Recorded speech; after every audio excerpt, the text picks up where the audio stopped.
And I think we are live. It is me, Senpoo. It is me, not Senpoo. There we go. You said the thing. Nice. I was wondering if you were gonna say it. Okay, yeah, that's working. That's also working. Generic blue sky post. Go. Even though it doesn't do anything because you never use the account for anything else. Yeah, exactly. But yeah, we're winning. And yeah, send out the Discord notification. Also, why does my throat feel like it's like dying all of a sudden, like right before I start streaming? If I sound like weird, just know my throat's being weird all of a sudden for no reason. But yeah, fun. Cue the music. But yeah, this is another just chatting stream because of course it is. And I honestly need to work on arenas a bit because I mean arena stream is probably tomorrow, so like you know.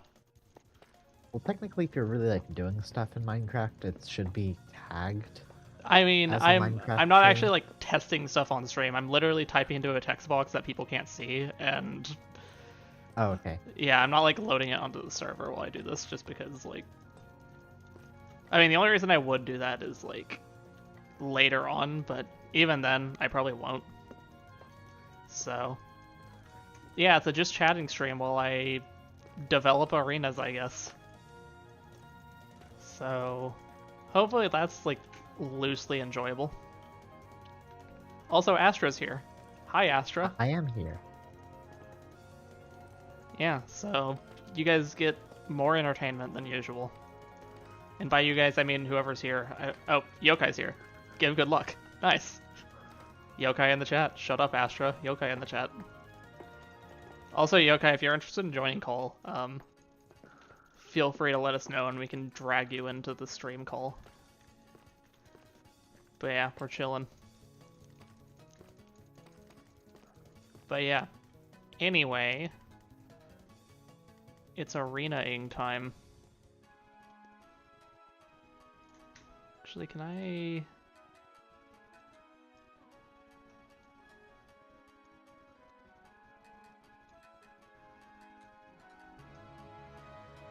Okay, that's like kinda awful to look at, but I'll do it anyway so I can read the chat while I'm developing. Okay, but anyway, I made a list of things I need to do. Alright, that's the thing. All I have to do is enter general and you'll transfer me. Yep, we'll drag you. Astra, did you hear that? We're getting Yes. yokai at the call. Whoa. How pinata-ing.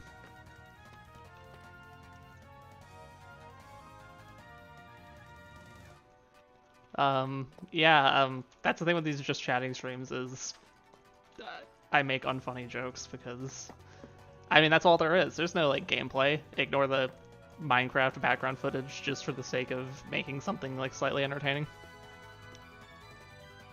Ready. Okay, Astra. Moment of faith. It's Yokai! Hello.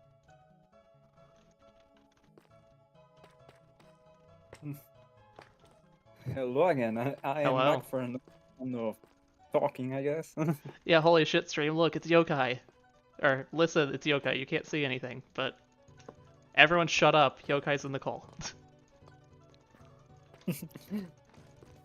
But yeah, here we are. Now you got your two shut ups for the stream.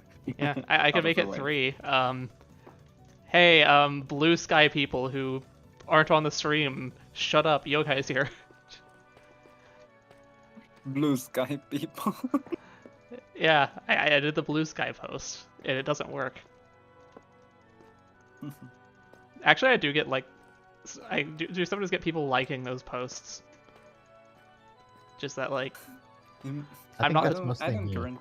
well, no, like, I I'm get, not like, currently. I get actual likes from, like, other, like, straper people that see that I'm streaming.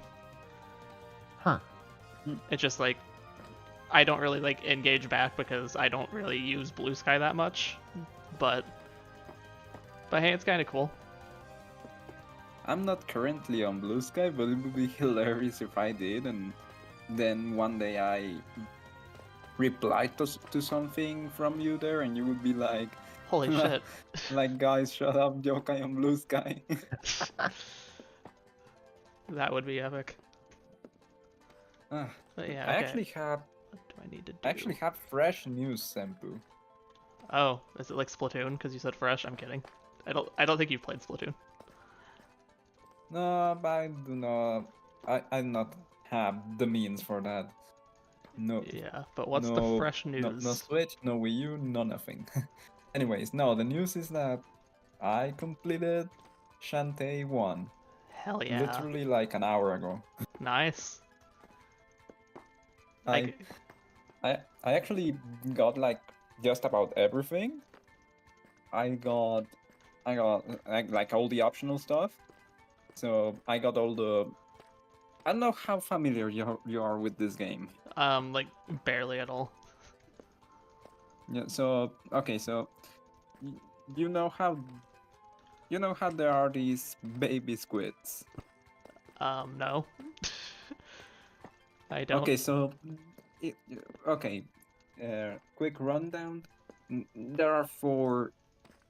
Not counting the finale. There are 4 dungeons in the game, and each of them has 5 squids that you can rescue. Okay. Some of them you have to go back. You have to backtrack because on the first visit you don't have the ability yet to get them. But most of them you can get them on the first visit. Okay. And so each of them has 5, so that's a total of 20 of them, and there are 5 towns in the game, and each town has a room with a warp squid mother who to whom you must deliver 4 of the squids, and once you do that, you unlock the ability to fast travel to that town. You unlock it via a dance, because that's Shantae's shtick. Transformation dances, fast travel dances. So Okay. that's the deal here. So I got all of those out of the way. So if you wanted to be like strategic, you would prioritize unlocking fast travel to specific areas first, because for easier movement around the map as you progress through the story or go get some optional things. So in my case, the very first warp I got was to the starting town, for 2 reasons. One, for just the convenience of always going back to what you could call the main hub. And secondly, because the starting town has a mini game that you can play at night. Oh yes, this game, and only this game, from what I could read, has a day-night cycle, and it works like Simon's Quest. It's literally the same day-night cycle as Simon's Quest. and at night you have this minigame you can play it's a rhythm minigame you can play to farm, to grind, to money grind, and that's pretty handy for things like stocking up on items, or because there are some rather expensive unlockables in the second town in the game, that too. So I got long story short, I got all of the squids and thus unlocked all of the fast travel. I also collected all the fireflies. There are 12 fireflies that you can only collect at night, and if you bring them to the second town, you unlock something as well.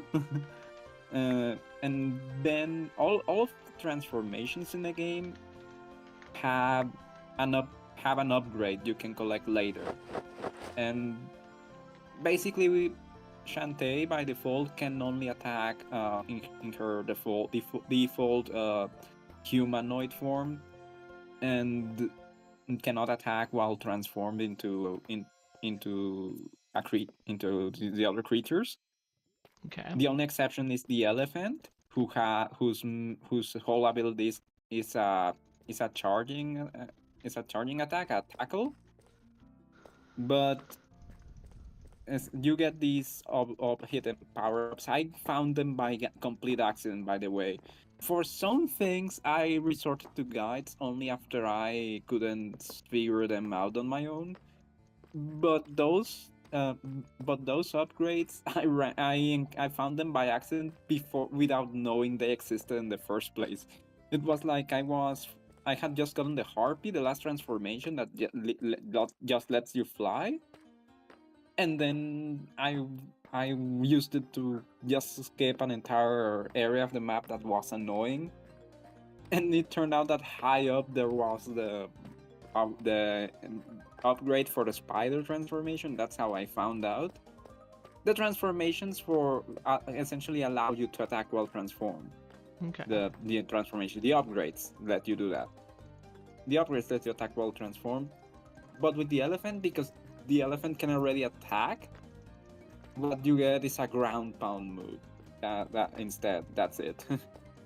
So I got all of those. I got all the squids, all the fireflies, all the transformation upgrades, and and then just for the extra flex, I got at least one of every item you can buy in the shops, and then I maxed out my money just to show off, literally. Nice. It was the only thing I did not obtain. So remember how I said there was expensive gear in the second town? Mhm. There are 4 of those items, and I only got 2 out of 4. And that's because the last 2 can screw up your controls. Oh, interesting. So the first one allows you to kick upwards by double tapping the up on the D-pad. That's very useful. Just having an anti-air move, it's already pretty useful. The second piece of gear builds off of that one. After doing the anti-air move, you can press B to do a dive kick. That's a bit risky to use in certain situations. You do have to aim it adequately, but it's it's useful every now and then as well. The problem is the third and fourth pieces of gear. The third one is a shoulder charge.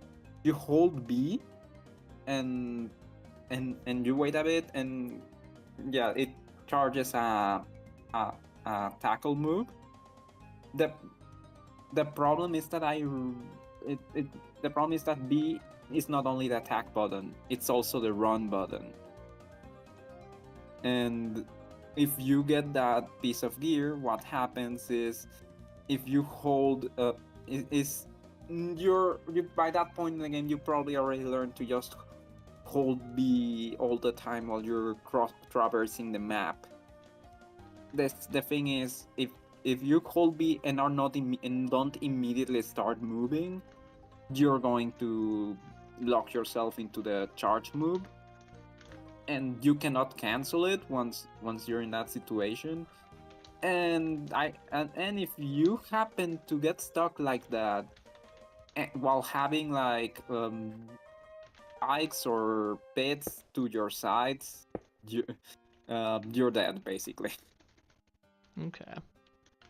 And then the fourth item, it's just a follow. It's like the second item. It's a follow-up move on the shoulder charge move. So if I already do not want the shoulder charge move, then I have no reason to get the other one. Okay. So that's why those were the only 2 things I didn't get. Technically, there's another thing I didn't get, but because you cannot get it, because I played this through the 3DS Virtual Console, And there was a little secret. So this game came out in 2002. The Game Boy Color was basically about to end its life cycle. Okay. So because of that, they actually made the cartridge something that's pretty advanced for its time. I think I even mentioned this the other last time, which is that With it the can GBA detect thing? whether it's inserted into the Game Boy Color or into the Game Boy Advance. If you put it if you put the cartridge into a Game Boy Advance, the game knows and allows you there in the final town of the game. There is one building that's literally called for advanced genies. Hint, hint. And there's an NPC that if you're playing on the Game Boy Color, it just tells you you don't look very advanced. Like and the NPC is this glasses wearing nerd that looks like the kind of person who would tell you actually. Nerd emoji. and and so but if you talk to that NPC while playing on the Game Boy Advance, he for 500 gems. By the way, the money cap in the game is 999.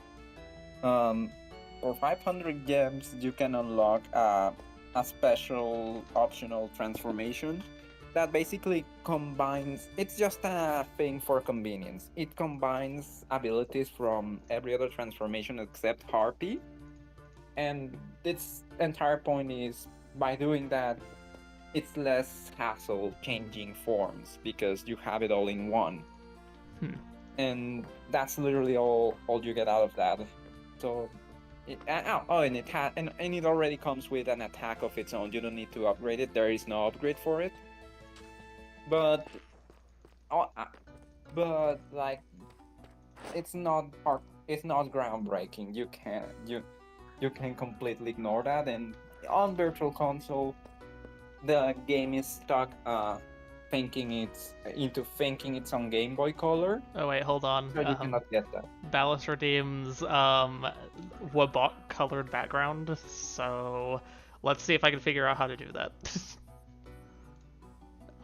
Sorry, I did not notice that Ballast had showed up. I mean, he Hello, like Ballast. literally just showed up. It also worked good. As I was finishing my story.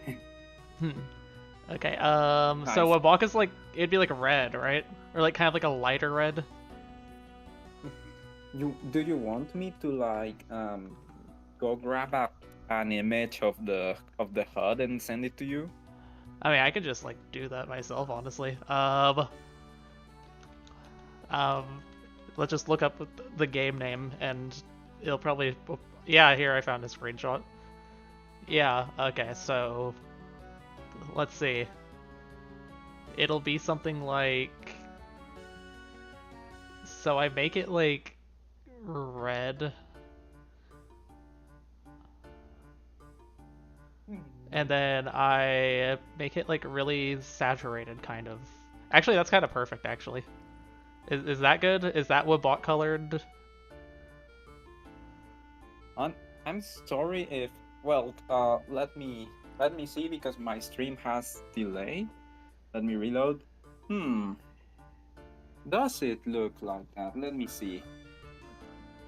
Like I would trust because you looked up the picture.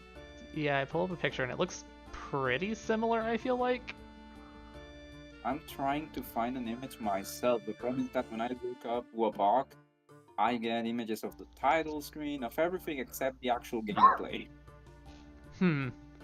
Yeah, I literally just looked up the name of the game and like I think like the fourth picture is a gameplay picture. It really is a pale pinkish kind of red. Yeah, that's sort of what this is. I tend to remember it as a stronger color, but that's probably just because it's mixed with black spots. Yeah, and that is what gives it the greedy aesthetic. But it really is a very soft color. Yeah, So yeah, I think that's good enough. Unless Ballas says no, you suck, fix it. I'm sorry if I took forever to explain myself It's all about the good. game. Yeah, and I think But Ballas like yes, literally just redeemed that. Okay, I actually do have a question though. Yes. For both, for actually anyone on stream, but also Yokai and Astra, since I think you're also on stream. But okay, look at me. I need some feedback for armor colors. Oh, let me Is look this at for the a stream kit then. you're creating? Yep, consumer kit. The one I've mentioned like a bajillion times before. But so, do you think this color works? Context: the kit has a bunch of gapples, and also, yeah. So you got a hat, a shirt, pants, sandals. Because you know it's the average American consumer. Of course they're gonna wear sandals. I was going to ask you if you meant consumer as in capitalism or consumer as in as in consumption in the sense of It's kind of both. Of a process. Or yeah, it's like consumer in the sense of like, okay, the name it kind of fits for somebody who would just get a lot of things, but also the point of the kit is you eat things. So yeah, and also so there's this, but then for the hat, I'm trying to decide on which armor trim. I'm keeping it simple, but I'm gonna show you some options. So look at the stream and tell me between all of these which ones are best. So we got. Let me. Yeah, tell me when you're. Let me reload because my stream got stuck. There it is. Okay. Okay, so we have quartz, iron, gold, copper, and resin. Which of these looks the best for the vibe? That's a good question. I think here's the thing. Iron and copper look better in a vacuum, but gold would fit the whole capitalist side of consumerism. Oh, I didn't actually think of it as like the capitalist It's side. money themed in that way. Yeah, I'd agree. So, yeah, okay. Like, in terms of what it's trying to say, it fits more. Iron and copper look better, and you could make an argument for copper as in alluding to coins, but in a more realistic way, like where coins don't actually look that shiny after they been passed around a bit. Mm-hmm. But yeah, I like that.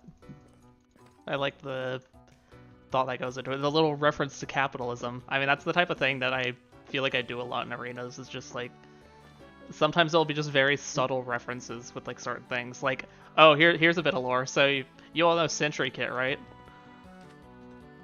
Well, did you know that all of Sentry's armor trims are the Sentry armor trim? There's your lore. I can't say I knew that, but yeah, that does sound familiar. Yeah, because all the armor trims, they have names. There's one called Sentry, and I applied Sentry to all of the Sentry armor pieces because it's Sentry. So there's your little bit of lore with I see. that one. Like it was named that before the kit existed. Yeah, like literally in Minecraft, it is called the Sentry armor trim. Oh, okay. So this comes from the base game. It's not part of the things that have been, it's not unique to arenas or to this server. It's a Minecraft thing. Like Sentry, like all the armor trim patterns have names, and they like look different on each armor piece, but basically the one called Sentry is the one that's on Sentry Kit. But then actually I use Sentry quite a bit. Like actually when I showed you that consumer one, that one on the hat, that's actually Sentry as well, because it's like nice. The Sentry on the helmet is just the strip down the middle. Nice. So it's a very simple, useful one for a lot of things. Okay, so for Sentry, my mind is trying to put ideas together right now. But for the... Oh, no. I wanted to go back to this. Okay. So So after having played basically the whole game, I will say that Shantae 1 is pretty good. You have to take it as a product of its time. Some of the game design conventions that are present in it probably would not pass in the modern day. Okay. but like the game isn't really even bad by modern standards either. It's very playable. You do have to accept that some things are not going to be as nice or as clear cut as they would be in a more recent game. But it's pretty good. And I and I pretty much never felt like the game was being over the top unfair to me. Okay. And there are many game design choices that straight up like nut you, and that's neat. Mm-hmm. Like from the moment, so when you first leave the beginner town, so the map you can search. Once you have all the abilities to traverse the world, it is possible to circumnavigate the world. Like the game world wraps around. So if you leave the starting town and go in either direction, more or less you will eventually return from the other side.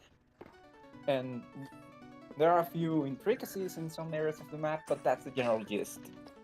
The thing Okay. is that when you go west, when you go east, the enemies are a bit weird, but like you learn how they work in like a minute, and then you deal with them effortlessly. But the enemies on the west side, immediately you run into an enemy that has a lot of health, and and an attack that's pretty difficult to dodge. And this is nice for two reasons. First off, it warns you that you're not supposed to go that way yet. Like it tells you without telling you. But secondly, it bec- that enemy always drops 5 gems when you defeat it. And so you can go like so you can repeatedly reset the room to farm gems for a bit. Eventually, you're just going to use the rhythm minigame in the town itself. Once you figure out the timing for that, you do need to spend a few gems to begin with to initially access the minigame, but like you can grind those enemies for a bit at first when you just need to get gems now. Okay. So that's a nice detail. I love the game, and also I love the game. As I said before, it looks amazing for being on the Game Boy Color. Like it looks very detailed, and part of that has to do with the fact that the console was on its way out. People had time to figure out how to make the most of the platform. Yeah. And I know that a lot of gameplay elements that are in the first game, like they don't come back. So I'll probably miss them when I play the following games. I already have Risk's Revenge installed, so I could go straight for that one next. So I'm curious. I hope I love it as much as I love the first one. And I also I'm already planning ahead, because depending on how I go about things, like I can eventually get to play every game that has been out so far. Not this instant, but eventually. So Pirates Curse is on 3DS, so that's pretty straightforward. I just need to actually, I just need to actually install it. And context for Astra, because I don't know if Astra knows this. I got a modded 3DS at the start of the year because I wanted to play all the things I missed out in their day. I didn't get that many 3DS games back when the 3DS was the alive, so to speak. That's cool. So Pirate's Curse I could already install and play after I'm done with Risk's Revenge. Then have Genie Hero. So which to my knowledge is like is like possibly the most iconic entry. That one's on among many consoles it came out on. One of them was the PlayStation Vita, and I already want a modded Vita, so I'll see if I can install it there. And then Shantae Advance and Shantae 7 Sirens are. For that, I will have to wait until I get that Switch Lite or whatever I get eventually. But we'll see. One thing at a time, and it's not the only thing I intend to play. I have Kirby games on the horizon. Like, I'm not even done with the 3DS backlog, not by any stretch. And I'm already thinking ahead to the beta. This is a long journey.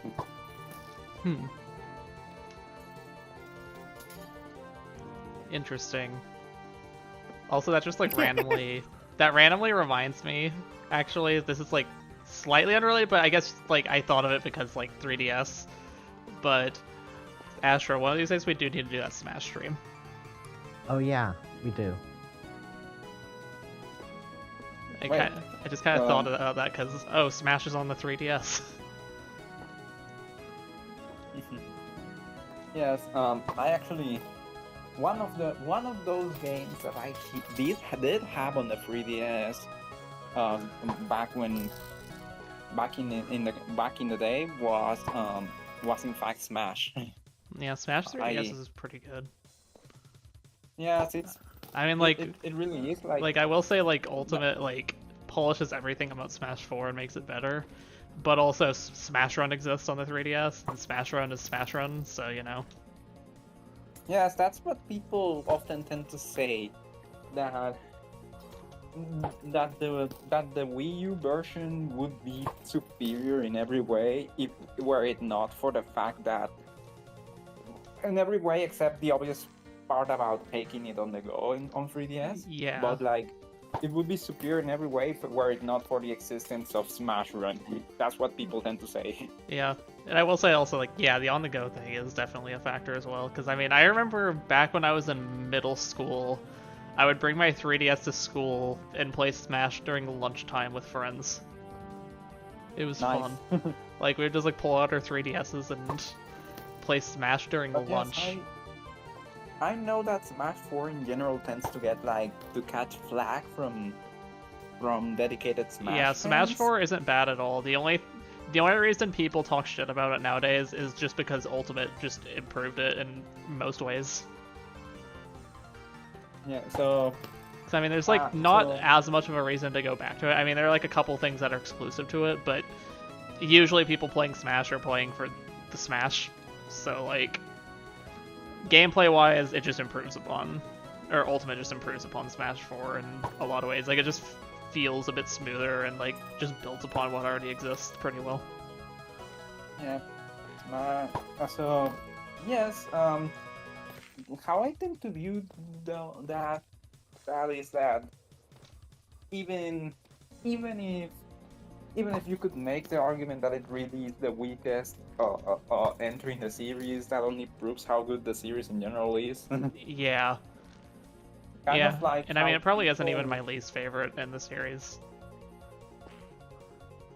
Kind of like what happens with 3D Mario platformers, where depending on who you ask, anyone out of Sunshine, 64DS, or 3D Land is considered just fine and not as good as the rest. But but that's just the proof for the general quality of the entire 3D sub-series. Yeah. Yeah, I Because think all like three of those are ultimately good. It's just that when people compare them to the others, they don't like them as much. yeah, like 3D Land, it's a really good game, but also 3D World did kind of build upon it and just make like the better version. Obviously, also it's on Wii U. Like 3D World just feels like a bit nicer than 3D Land, but it's like the same concept and just uses the fact it has a more powerful platform to its advantage. And then Sunshine, I Yes. mean, it's very divisive. Like quite literally, you'll hear with Sunshine, you'll either hear somebody say it's the best Mario game or the worst one. There's like usually no in between in a lot of And then, cases. and then 64 DS. Yeah, 64 I need DS, to talk about. it's just the comparison to the original. And also the Yes, controls. I need to talk, Of course the controls. I need to talk about this because, well, in its day, it was a revolutionary thing that this was a launch title for the DS. It was their way of saying while there had been experiments on the Game Boy Advance and the like, um, this game was like the moment to show off that now you can have like a fully three-dimensional experience on the go. Yeah. That was the entire point of that being a launch title for the DS, and it is. And after having played it, I absolutely love the game. I cannot speak as to the remake versus the original because I never played the original. Yeah. But I do understand that people are were inevitably going to make the comparison to the controls thing, and people mostly directed their fury, let's say, at the D-pad and then a bit at the existence of the run button. Mm-hmm.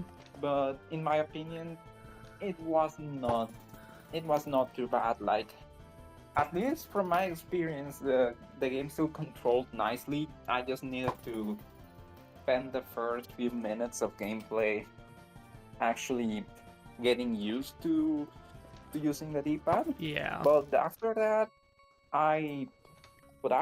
was said and done, I did not feel that limited, and some parts of the game are reworked to give you more room, because they know that as good as even in the best case scenario, that the D-pad was not going to be as smooth as a stick, so they knew it, so they adjusted some elements for that.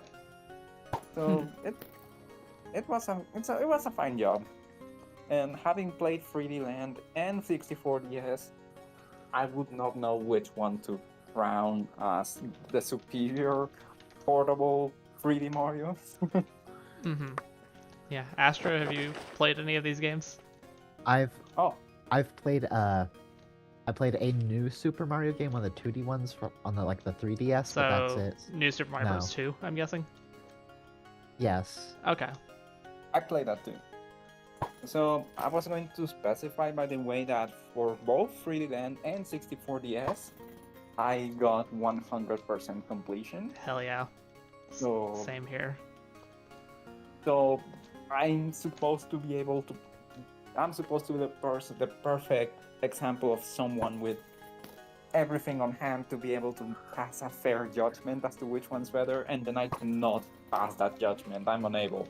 Yeah, I think they're just hard games to compare, just in the sense of, like, they're completely different gameplay types. I mean, I think most people say 2D Mario, 3D Mario, but really, there are three types of Mario games, at least, like, main series ones. There's 2D, there's classic 3D, and there's 2D inspired 3D.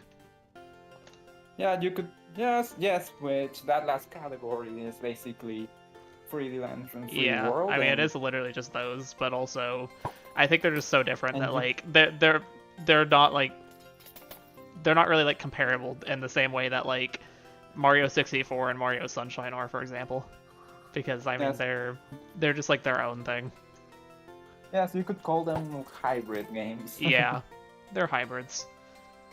So But yeah, as for and back to Smash, well, Smash on the 3DS, well, everyone knows this. I've never had any of Nintendo's home consoles, only the handheld ones.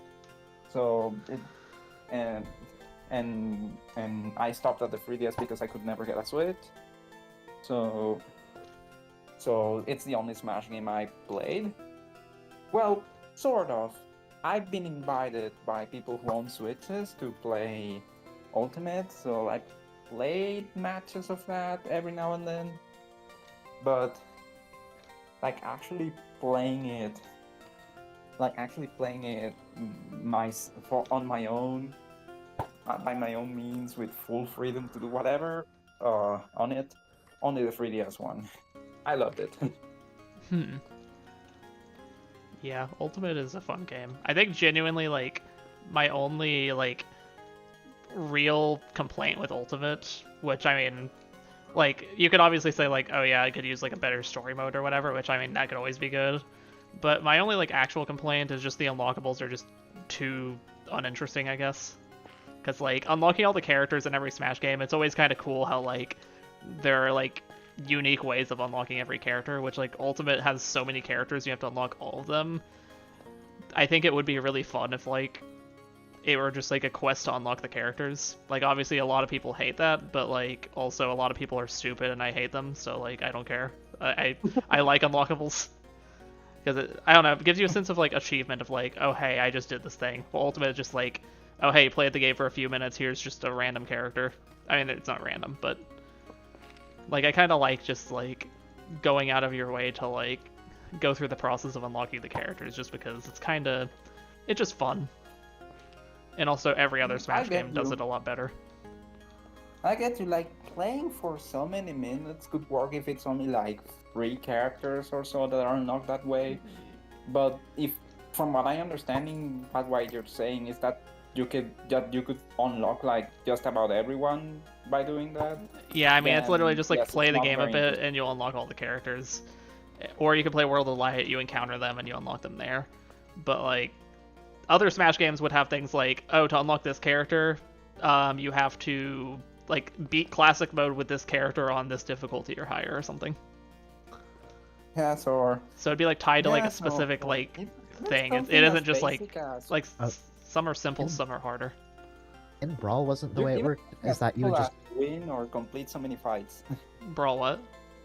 in Brawl it wasn't the way it worked was that like you had to just like they basically randomly appear and you'd had to fight that fighter just in regular matches. Well, I mean, I to unlock think them. that even Brawl, it has like unlock conditions. Like every Smash game Oh. other than Ultimate has unlock conditions where it's like you have a condition that you have to meet to unlock the character, and then once you meet that condition, you'll get like a challenge or approaches, and then you have to like fight them to unlock When the I played- character. When I played Brawl, I just kind of thought it was random, Yeah, or at least based on pretty like a certain sure, amount of time. let me look this up. I'm interested now. Granted, I was probably like 8 years old, so I don't. Okay, yeah, like I I'm probably wouldn't looking have at been it. right. Yeah, Brawl does have unlock conditions, so I just pull up the Smash Wiki. Like for example, it says Ness. So actually, the way Smash always works is it's like, because it isn't just like, oh, you meet an unlock condition to unlock them. Like you can do that, or if you don't ever do that, then just play a set number of versus matches, and the character will just automatically like unlock. And when I say unlock, I mean like you still have to fight them to win and unlock them. But like so, like looking here, for example, like to unlock Ness, it says either you have to play 5 versus matches, or you have to reflect 10 projectiles in a single versus match. Reflections from all players count towards the total. So like Ness is like, he just has a unique unlock condition, which obviously you're probably gonna play 5 versus matches before you do that. But then like unlocking Marth, it's literally just complete classic mode and you'll unlock Marth. Luigi, complete classic mode without continuing. Falco, complete 100-man brawl. It's always things like that. But then Nice. Ganondorf is complete classic with Link or Zelda on hard plus difficulty. Hmm. So like you have like things like Nice. that with some characters. So like it's just kind of cool because it's like they're just some interesting ways of unlocking characters. Or even if you don't meet those conditions, still just playing the game, you'll eventually unlock them. What was I gonna say? Ah, so yes. You by bringing up the story mode, that you think Ultimate could have used a better story mode, you said, or something. I mean, yeah, It reminded me. I never finished World of Light, but I mean, I just know that's like something like Subspace would obviously be ideal. That reminded me that even before Ultimate, because you say that 4 is mostly looked down on because Ultimate is basically an improvement over it. Yeah. But even before Ultimate showed up, one thing that was held against 4 was not really having a proper story mode the way that Brawl had. Yeah. And that's why people were So excited when that World was of Light became a thing, because they're like, oh yeah, we want a story mode. But World of Light wasn't really anything like Subspace Emissary. It was just kind of just the regular Spirits mode, except put on like a world map type of thing. I mean, World of Light was still good. It's just like the story was kind of lacking. Yeah. But I think like whenever people want a story for Smash, it's more so like something like Subspace, where it's like all the characters are in a world, there are like cutscenes of them interacting with each other in cool ways, stuff Yeah. like that. Like, and that's kind of the charming thing about Brawl, is the fact that like, I mean, yeah, like obviously Subspace does kind of feel like a bit random, like they're just kind of thrown into this seemingly random world, but also it's just charming because it's like, oh, the characters are like doing their things and then they run into each other, they get like drawn into like the whole story and everything. And it's just kind of cool. And then you see like the ways they interact with each other. Some random characters might befriend each other for some like fun interactions. Like it's just charming. I one thing I I do like about what I've seen of Ultimate is Galim is basically like a Bible accurate angel. That looks neat. And anyways, one thing that I randomly know about Subspace is that Rayquaza shows up as a boss at one point. That's like Oh, yeah. the one thing I randomly know. Yeah, that's another thing Subspace does well, is like it has like a lot of boss fights that like just they fit with the story, and it's just kind of cool. I mean, like I don't know if World of Light actually has bosses because I never finished it. I know Ultimate in general, it has a bunch of boss fights. Actually, it doesn't have like a ton, but it has at least some unique boss fights which are cool, and they even appear at the end of Classic mode for certain characters.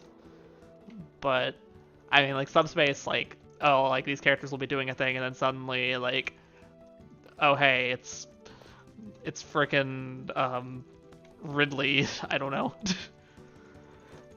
I'm pretty sure. Yeah, Ridley is one Yeah, that Ridley appears is in in there. Subspace. But yeah, there are a lot of just cool ones. I mean, like, also you have like Porky in there. Absolute legend. Porky needs to be a character in Smash. Like, Porky is one of my most requested Smash characters. Like, I think my top two for Smash characters are Porky and Reimu. Oh, and Ninten. Don't forget Ninten. Oh, and one thing I almost forget to mention, and something scary happened to me like 2 days ago, and today I finally figured out what happened. So, not 2 days ago, longer, like a few days ago, I was like tidying up my room, and I realized that I did not have my. So really should get a case or something for now, because I have nothing better. I keep my DS and 3DS games inside a bag, like a plastic bag. I thought I had lost the bag because I could not find it anywhere. I searched my entire room, and I was confident that the last time I had seen it was in my room. So I did check lost and found in my university out of this slim chance, but I knew I had not lost it on campus. I had lost it at home. It did not make sense how I lost it at home, but I did. Yeah, but you found it. And then today, I randomly remembered there's a compartment in my purse that I never use, so I tend to forget it exists. But then I remembered it existed. I opened it there. My games were there, and then I remember that at one point, I don't remember why, I had put them away there, and I thought I had taken them out after the fact. Like, oh, I remember because when I went to the convention, I took them with me on the off chance that someone else would bring their 3DS. We would meet. Yeah, we Street would Pass. meet casually and maybe play something. Oh yeah. And it did not happen. I did Street Pass a few people, but I didn't straight up like run into someone else and play anything. But I never gave you the final report after the second day for how many Street Passes I got. But essentially my total went up to 10 people across both nice. days. But anyways, what was I going to say? Oh yes, but I was so sure I had taken the games out of the purse compartment after the fact, but no, I never did. And then I forgot I had them there. I forgot that compartment existed, and I spent 4 days thinking I had lost all my physical games. And some rather irreplaceable things are in here, by the way. By which I mean my Pokemon games. Yeah. And even after that, I had Mario Kart DS that had been gifted to me back in October, I think, actually. And I have 100 and I 100% completed it in less than a month because I really got hooked. And then I had 64 DS in there that again I had 100% in. and 3D Land, and I had all these games into which I had put so much work. I was like, no, I don't want to lose those. And Mario Kart 7, sorry. And Mario Kart 7, which I'm technically still grinding because the only thing left to do is to unlock the gold part. I have the gold wheels, I have the gold glider, but I don't have the gold card yet. And it's the only thing I have to get, but the problem is to get it you have to collect a total of 20,000 coins. And by repeatedly playing Grand Prix, it's a slow process, and I have yet to reach the end of that. And because of that, I was like, I'm not about to lose this. I do not want to lose this game after I put so much time into it, and I'm this close to getting that last thing to truly claim 100%. Because not only have I unlocked everything else, but I have 3 stars across all cups, across all difficulties, including mirror. So it's like I did not want to lose a game that close to true 100%. But glad I had them on me all along and just didn't know where I put them. Very nice. So how about this funny ice fairy that I'm just kind of spamming arrows around just because I can? Spamming arrows in... Oh. Yeah, ice fairy, am I right? Are you training for Great Fairy Wars? Are you going back to that game? No, don't. I'm not giving you ideas. I'll go back now. I feel like, at least from what I remember from whenever I did just like randomly be like, what if I tried hard? Just as like a joke kind of, I think I realized like, I think it would be a pretty big jump in difficulty just because of revenge bullets.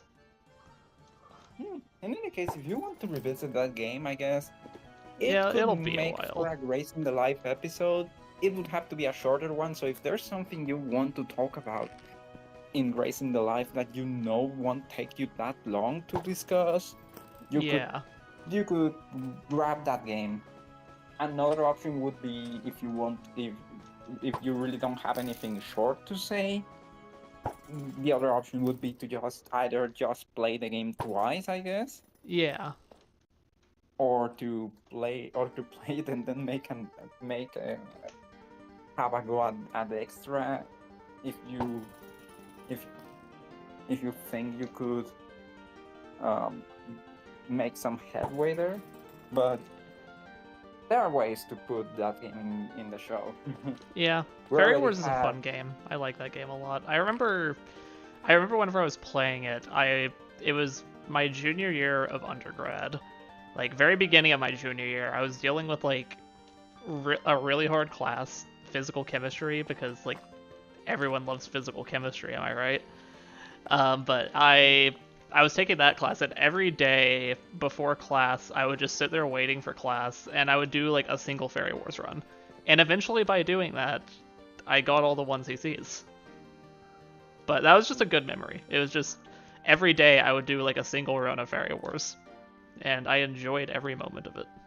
And the endings were just peak, and they definitely boosted Chirito's character for me. I mean, she was already pretty high for me, but also she was definitely boosted by that game. But yeah, that was fun. And then after that, I moved on to TD and went like a very long time without playing before I was like, oh hey, I'm back to streaming.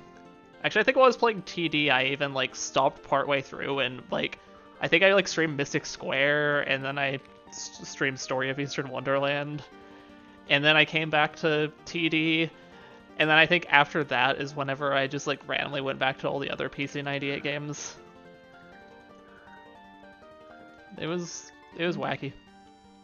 Weird timeline. I see. What was I gonna say?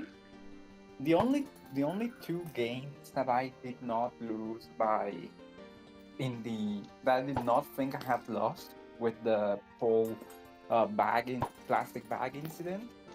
The only two games that I did not think I had lost were Luigi's Mansion Dark Moon, because it was inserted in my good old 3DS XL, the one I had back then. Yeah. Been with me for over 10 years at this point. And so the only ones I hadn't lost were that, and then what is it? And then a Japanese copy of Pokemon Trose that I got. I'll explain that later, but it was inserted. I have it inserted into my model 3DS just for the sake of having a game inserted in there. I'm not that interested in actually playing it. I tried out the game, and it was neat. Like, all these matching puzzle games. It's fine, I guess. The gameplay did not speak that much to me. Apparently, the game that has a story, not that I can read it in this copy because it's in Japanese. But I actually found my Model 3DS already came when I bought it. Came with Dr. Mario Miracle Cure, and I enjoyed that more as far as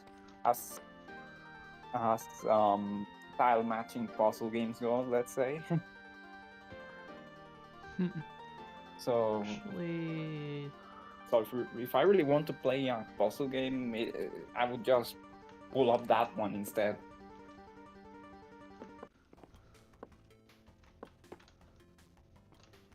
trying to think. How do I want to handle this?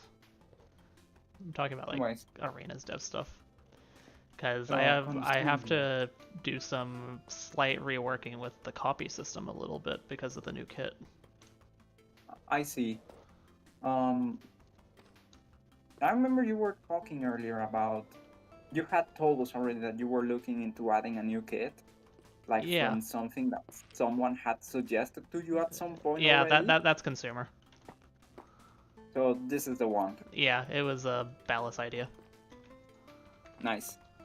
I also remember that you asked me again, like you had to take a moment to remember what I had Oh yeah, the proposed to Gravekeeper you, one. and I reminded you that you asked me to DM you the Yeah. Gravekeeper proposal, and you and I did send it to you back then, so it's in there. If you Yeah. odds are if you just type Gravekeeper into the Mhm. search bar in our DM chat, it will appear. Yeah. But yeah, consumer is going to be an interesting one because the way I guess like I'll explain the kit, which obviously like it'll be shown in gameplay probably tomorrow, assuming I finish it tonight.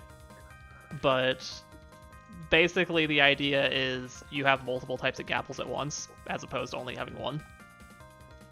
So that's nice. its key premise. So it has like whatever you select, but then you start out with like 4 others, which are like it's always the same, but if you have like one of the 4 selected or like one of the first 4, then you also get sugar instead. So basically you start with that, and then once you drop below a certain number of gapples, it starts a refresh timer that will give you a random gapple, or 2 of a random gapple. So basically, if you like, you're encouraged to like, if you want to like, there's like the strategy of, for example, starting out the game just eating a bunch of gapples to start that refresh timer early, or maybe you don't want to do that. But I mean, like if you want to like try to like roll some other type of gapple, then it's encouraged to just try to burn through gapples you might not want. But of course, like obviously that's just you wasting healing, so maybe you do want to save them. Maybe you just want to play and see what you get and just improvise based on what you have. That's kind of like the idea with the kids. It's basically like based on whatever gapples you get, you need to be able to just improvise and use them wisely. So it'll be a unique dynamic. It'll also be the only kit that has multiple gapple types, not counting copy, since it can copy them. Not counting copy or not counting... No, yes, not counting copy. Yeah, copy's the only other kit that's like able to get more than one gapple type at once. Because in double kits, you still have to choose only one. The only difference is you get twice the amount. Mm-hmm. Yeah, twice the amount, because obviously you have 2 kits, and each kit comes with 8, so... Yes.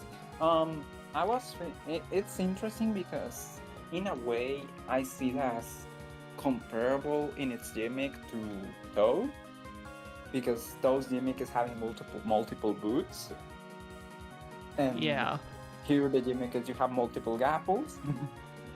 Yeah, like the way I think of the kit is it's very much based on healer. Like quite literally, I copy-pasted healer, and I gave it a bow because obviously there is a gapple that affects bows, so I think it needs to have a bow. But other than that, like, it's like healer where it has a ton of healing.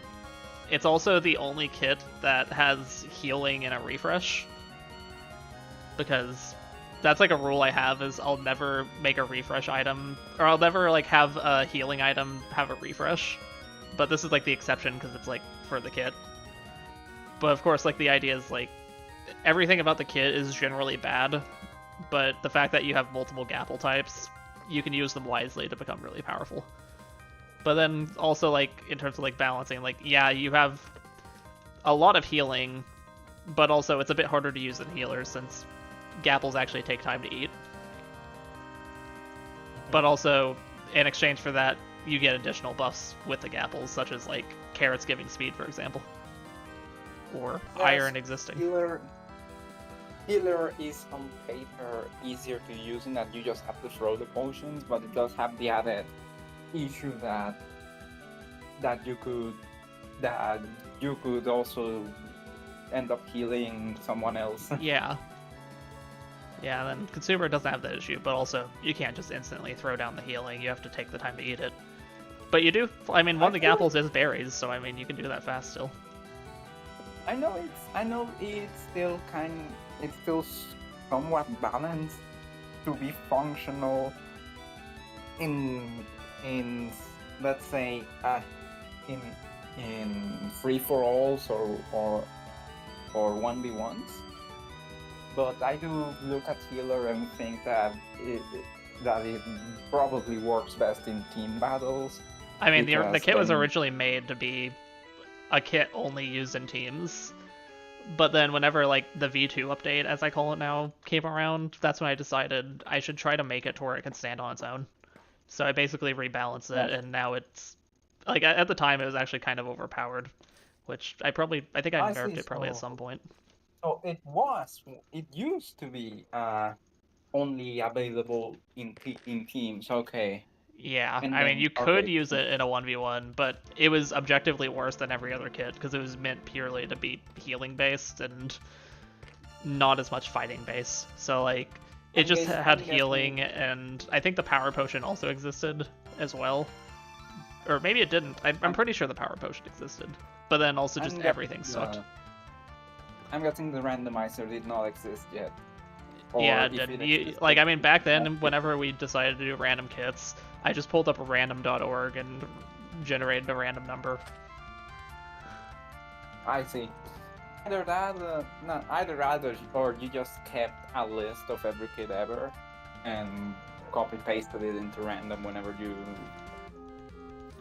I would Yeah. guess it was one of those options.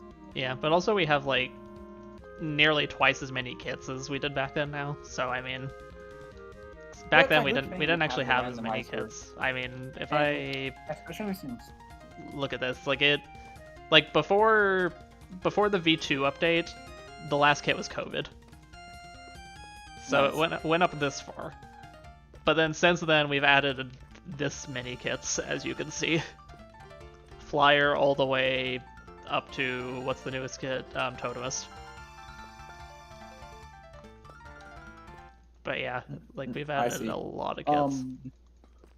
No, it's a good thing that it exists now, especially because you can even adapt it to like the nuances of things, like not letting it have more than one ghost in the same match. Yeah. I remember the other day you had a scenario where something happened and you ended up with two. Oh with yeah, two it was ghosts. because I guess CVP never implemented that rule for double kits. So it was a double kits battle that happened. So there's what for some reason surprises me? didn't do it.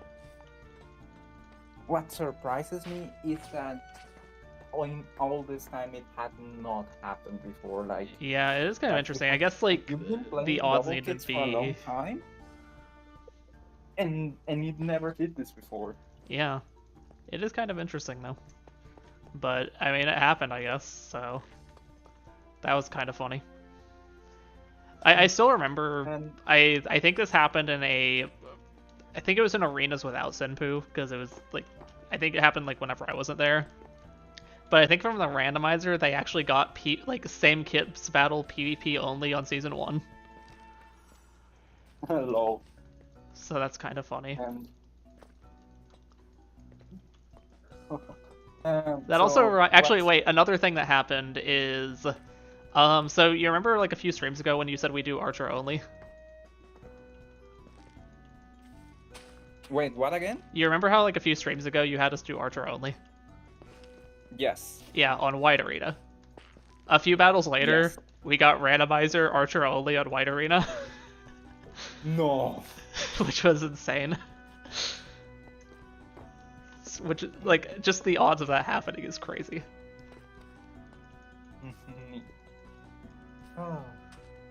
um, Archer only in White Arena. Yeah, the fact Well, that randomizer just threw that at us was hilarious. I thought you were going to say something like, when you asked me if I remember the Archer only, I thought the punchline was going to be something like, I already made that into a command, but no, the punchline was just the randomizer pick that again. Yeah. Insane. Astra, Yes. context for that, that you're going to love this. I I was I proposed a pilot that the other day for an archer only fight because Astra, I wanted to know that you're not alone in not being a fan of Gunner. Homie isn't much of a fan either. Not as drastically as you, let's say. And he still like has been playing the Gunner matches whenever they come up. Like he just goes along with it, but he did tell us that the one day that he's not much of a fan. And I thought we have two people. Gunner only is already the meme, not the meme. Well, it's part of the lore at this point, but at the same time we have two people on deck that and who are regulars, who are among the most regular players on stream that do not really like Gunner. So I thought we're not like completely taking away Gunner only. It's too established into the lore of Split Arenas to just remove. And Senpoo already made a command for it, so it would be like he already made a command only to only to never use it again. We're not having that, but I thought we could have a companion piece. Like I thought, what about Archer only? Because I'm pretty sure Astra doesn't dislike Archer, at least not too much. And we asked Homie if he liked Archer, and he said he was okay with Archer. And I thought we can give like the idea of a range focused fight, even though they do have melee, but with a character that's not as disliked, let's say. Yeah. And we would still have Gunner. So the idea is to still have Gunner only every so often, but like in some cases, swap it out for its little sibling here, Archer only. So Yeah. good news, we're looking into implementing that idea. Yeah, that's good. I do like Archer, but I think a better alternative to Gunner only would be Blaster only. I think there was a blaster only once actually. Yeah, I mean I every don't time we remember add whose idea that was. whenever we add a new kit, Oh. we always do insert whatever kit here only a lot of the time to start out. Yes, I remember there was a blaster only on the map that has the passing car and then the portal to the slime block place. Yeah, haunted. I think those were Uh, actually, yeah, I think those were added around the same time because Blaster's right here, Pumpkin's right here, and Pumpkin was the Halloween kit. yes, and the thing about blaster only is I remember that one problem that came up with blaster only. Let me connect my computer because it's about to run out. Okay. I did not look at it. Okay, there it is. One thing I noticed when they had the blaster only was that visibility went to hell because of all the particle effects from both firing the rockets and them exploding all the people doing that all over the place. It ended up creating situations where at least from what I could tell on Senpoo's end, where it regularly covered up the screen and you couldn't really see the action. So that's the only reason I did not consider Blaster only as the companion for the companion piece to Gunner only. But like I did think of it, and it's not really wrong to think that should be it, because it's basically the same as Gunner but with rockets, so like no melee and all. And I even thought of Defender only, but then I thought Defender only is not gonna work because they have the shields, so they're just going to be So they're just going to be blocking each other's shots constantly, and the match would take forever for someone to die. So I thought, Archer only is the next best pick. It's a range-focused shot. It's a range-oriented character because powerful bow but weak melee, and so it encourages you to fight from afar, but and it's not a kit that anyone really dislikes, and then you can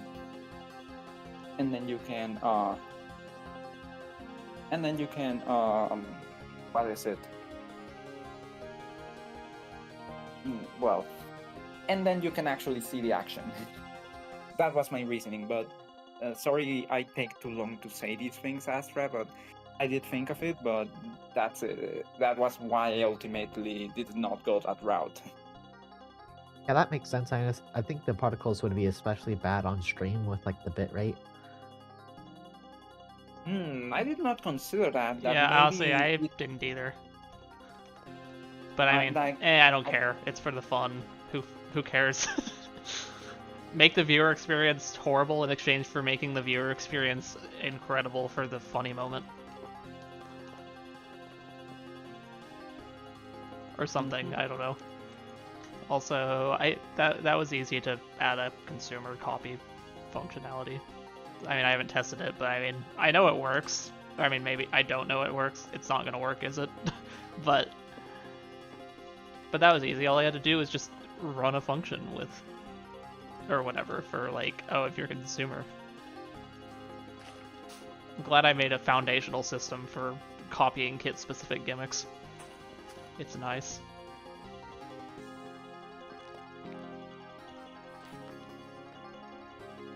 But yeah,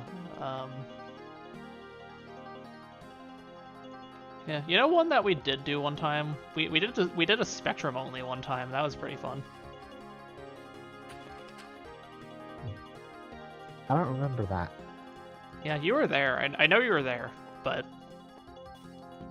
I don't remember when it was. I think it was like actually we did it in response to people don't like Gunner only one time. But the Spectrum only was fun. I remember, I think we were on Tower Waters or something. Because I feel like I remember like shooting like across like the bridges with the water.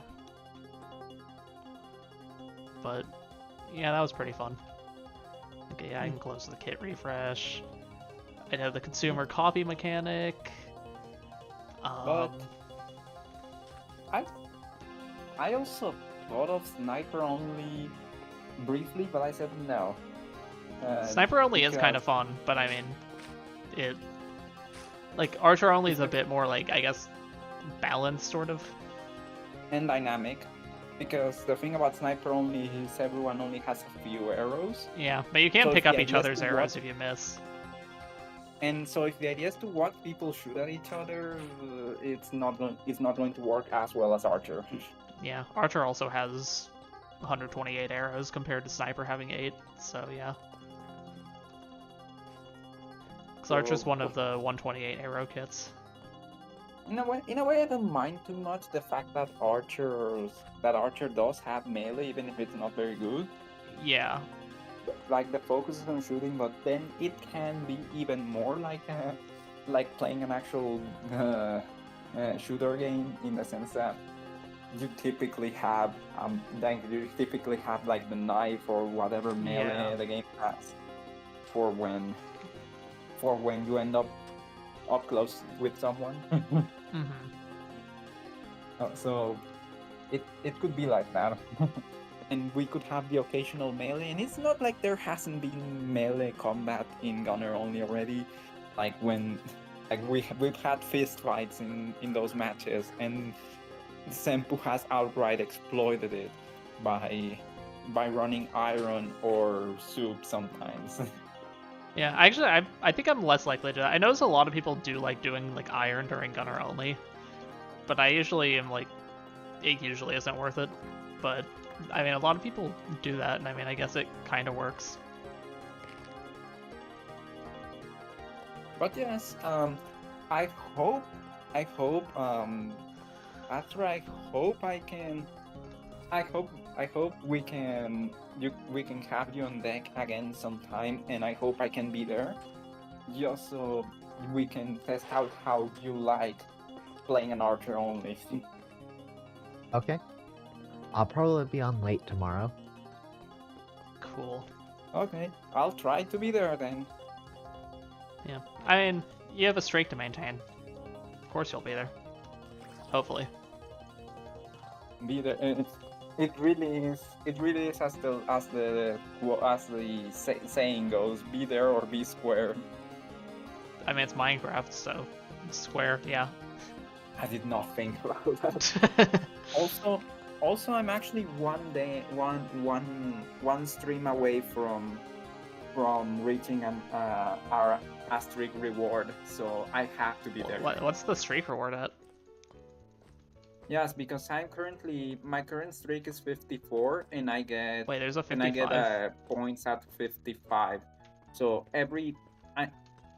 the general rule, aside from the early parts of the streak, the general rule is every 5 streams you get points. The only exceptions to that is that you also get points at 3 and at 7 when you're starting out your streak. Interesting. But every five streams you get rewarded. So I have to be there tomorrow to claim my 450 points. It's not a lot in the big picture of the amount of points I have and the amount of points I end up getting by just being here for a long time. But it's a principle of the thing. Principle of the thing, like from Baldi's Basics. Yes. It's like the guy. Detention for you. Yeah. When will you learn? When will you learn? Yeah, I never played Baldi's Basics, but I mean, banger game. I haven't played it either. I just know the memes, and I have watched someone else play it, but I have never played it. Yeah, I just remember when it got like really popular on YouTube, and then like it's like one of those things that like all those kids channels use as like their like random slop for like content farms, but like the actual game is like actually like good and has heart and soul put into it. Yes, like it's a game designed to be intentionally cheesy. Yeah, and also the creator, I've literally seen him in Steven Gunner comment sections. Yes. So like it's a parody, and it works really well as that. So, and I especially love the intentionally bad voice acting. Yeah. Like it's not even specific. That specific part is not even specifically mocking entertainment games. It's just mocking early experiments of voice acting in video games. Yeah. To this day, though, I still like to occasionally quote, "Now it's time for everybody's favorite subject, math." And from my understanding, the reason early video game voice acting was so cheesy is that, for the most part, they would bring in either people who were not actually voice actors, who had no training, or people who did have the slightest background in voice acting, but not at an expert level. Yeah. And from my understanding, in many cases, the voice acting came from just people already on the development team, like programmers and illustrator and pixel artists and shit. Yeah. So they were people who were not trained in that, but the only reason they brought them in was they were already there. It was simpler than going out of your way to pull in to hire someone else. Especially since odds are it wasn't really contemplated at first in the budgets to pay voice actors, and then they probably had the realization and said, well, best we can do under the circumstances is do it ourselves. Mm-hmm. But yes, I do like that. And you opened a memory box or something. You unlocked memories for me when you brought up that Baldi was popular on the internet once, and that everyone was making content related to that. I mean, You people know still this. do that. Like, if you go to those content farm channels, you'll still see them putting Baldy in those videos. You know this. This animation channel named Level Up. Oh yeah, I think I know about that one. I used to watch that one. Yes, they mostly do Mario, Yeah. occasionally Pokemon. Mhm. But like back when Baldi had exploded into the internet, they did, and the few times they used that channel used Baldi, the content was actually good because yes, they were jumping on a trend, but also they were a legitimately good creator who had like who they, who had actual creativity and who actually and who is actually skilled at what they do and and put their and put their heart into their work in full. So like they made this. That's how I discovered Baldi actually through Level Up when Hmm. they released their animation of um of Mario and friends trying to get through level 1-1, but Baldi and other characters from that game show up and mess with them. Yeah.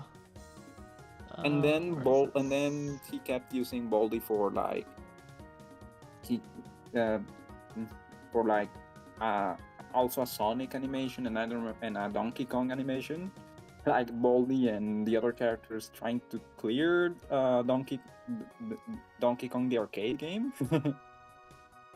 and and Baldi hasn't shown up in years. It was like when the trend died down a bit, uh, Baldi also stopped appearing on the channel.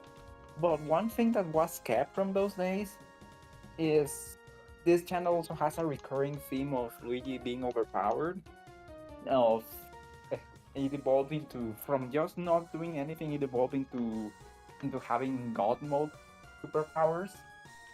And one thing Luigi would do sometimes is walk into an obstacle and just destroy it, utterly destroy it. And the animation and the sound effect that would play when that happened would be from like when Baldi catches you. So the screech and the object would turn red. Hmm. That still happens occasionally in some animations. It's like a holdover from those days. Interesting. Okay. Sorry if every time I have to tell us to talk about something, explain something, I take too long. By the way, We're good. this is one issue that I have when I talk that I don't have as much when I write.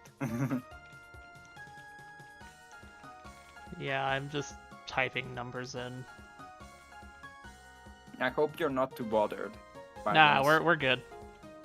Yeah, It's we're all good. And Do do do do do do do do do do do.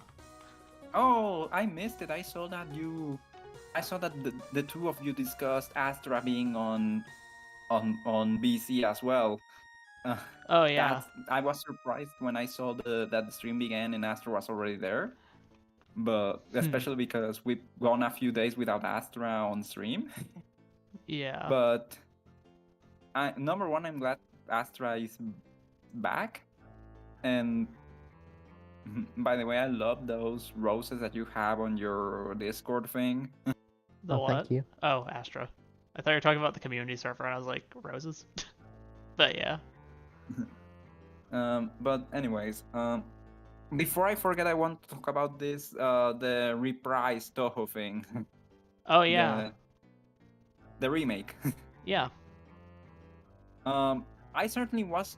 I certainly had no way of ever expecting this would happen because yeah, I vaguely remember that once, like 2 years ago or so, I read an article about an interview with Soon where they asked him if he would ever like consider what he would think of working on a remake of any of his games, and he replied something to the effect that he preferred to keep making new things instead of going back to previous ones. So because of that, I assumed it was a given that there would never be a remake with any sort of official, let's say, of official capacity. but yeah, but then this happened, and my only guesses about that interview is either Zoom changed his mind, and that's why he's working with the reprise team on this, or or did he did consider it a possibility already, but he did not want to people to expect it if it ever happened, so he said what he said. And maybe it was partially true. Maybe he really wanted to prioritize completely new projects, but and thus went with a half truth in the sense that the way he phrased his answer made it sound like remakes were off the table, when yeah, in reality it was more of a I could do that, but I don't think it should. But I don't think it should be a priority. So either he changed his mind, or he was like dancing around the issue to not either be pressed or into it, or to not have people expect it. yeah. So Yeah, I'm a bit locked in. So so but yeah, I'm listening. that's one thing I wanted to say. The other thing I want to say about this is, so I looked into this Shanghai Alice Reprise or something is the name of the team that's working alongside Zoom on this. And I looked into them, and from the looks of it, it seems like this is not intended to be a one-off project, but rather that they that they expect to be able to make more. So, and if that's the case, I hope they don't just go forwards but also backwards. If you get my if you get what I'm saying. Mm-hmm. I I hope the remake thing goes in both directions. Yeah. Um. I also have a friend who's a Mystia fan, and he was disappointed when Mystia's boss fight was not present in FDF3. Wait, I probably said something I shouldn't have, because Senpoo has yet to play a single fan game, Yeah, it's whatever. and I don't know. And I don't know if that counts as a spoiler, especially because the FDF games are kind of among more iconic fan shmups that most people who go into fan games end up playing. But if you really do not care that I let that slip, then whatever. Yeah. I It's already all said good. it anyways. But yes, so the Fantastic Danmaku Festival games, there are 3 of them. They are not remakes as such, but they are homages to 6, 7, and 8. And 6, 7, no. 6-7, 6-7. and and and like and like the plot, let's see, and they make some changes. So a character who was a common trend that has been in all three games is that a character who was a boss in the source material becomes playable. A mid-boss only character gets promoted to stage boss, and some characters get omitted, and there are OCs. There's an OC introduced each game. So I will say this because it's not really a spoiler by any stretch. It literally happens in the first stage, but in FDF1, which is inspired by EOSD, Rumi is replaced by another boss called Nyx, and so it works like that. In each game, there is an OC in there, and someone gets omitted from the game. And in FDF3, that character ended up being Mystia. And my friend is a Mystia fan, and he got disappointed, especially because the pattern in the previous two games, I will say this right now, in FDF2, the character replaced by the OC had been Letty, so we expected that it would be the trend of omitting the stage 1 boss, so everyone was expecting to not see Wriggle. And then the demo came out, we saw Wriggle, and then we saw that stage 2 had had nothing to do with anything, and that we knew. And then we saw that the boss was someone else, and we were already like, okay, Misty is probably not going to be a boss in this game. And she wasn't. Then something happened. People started paying attention and found out that there's a Mystia background cameo at the end of stage 4. She can briefly be seen flying by. I was running to tell my friend, Kosuka is his name. I was going to run off to tell Kosuka, hey, Mystia is in the game. Hoping like it would cheer him up a little, but Sawano stopped me, told me he already told him about it, and that all that happened was that Kosuka got angry again, and I was like, but why? Interesting. So the music just broke. XD. Yeah. But anyways, no new chat messages. Anyways, Kosuka, because of that disappointment Kosuka had, he's now saying that with the reprise thing, he will be expecting a remake of 8, just so he can have that. So just so he can have that instead of FBF3 when he did not get Mystia. Very neat. So. For my part, what I already say, I hope this remake thing goes both forward and backward. Very neat. Let's do. Yeah, hold on, I'm doing some.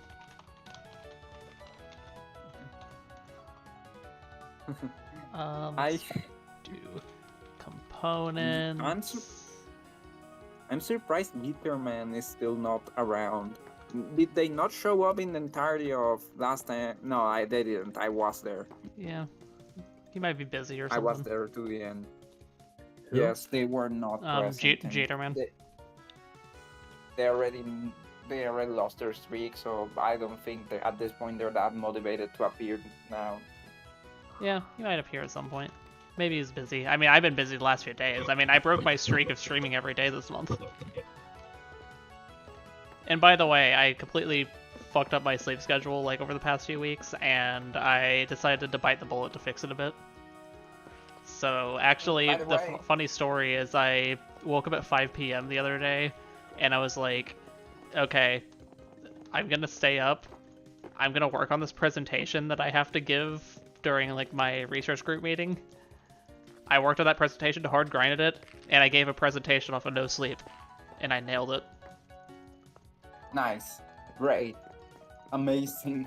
Yeah, it was cool. Like it was funny though, because like whenever I'm tired or going off of no sleep, I feel like just my speech is way more chaotic. Like I'm like way more talkative because I'm just tired.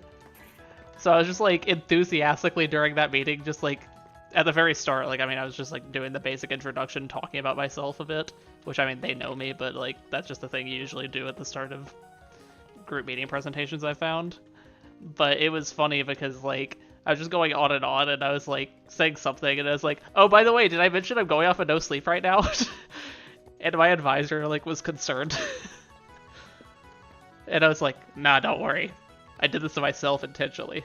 It has nothing to do with being overworked, because I'm not overworked. No. Very well. But it was really funny, though. Also, that presentation was kind of funny because, like, we got, like, interrupted by something, like, partway through the presentation, so we had to, like, stop for a bit, and then I just, like, finished my presentation in, like, a very informal setting. So that was pretty interesting. And it was just, like, instead of just me presenting, it was, like, basically like an open discussion with me and my group members, so that was kind of funny. So, okay. Well, I was going to say, I don't know if you've noticed this, Senpoo, but something recently got implemented for the streak system, where now if you miss a stream, you may also be given the chance to save it by like watching a VOD or a clip or something. Like, your streak will not go up because you missed the stream, but you also won't lose it if you do that. Okay.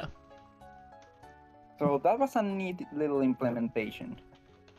I know this because a few days ago I missed a stream I really did not want to miss, and then it gave me the notification.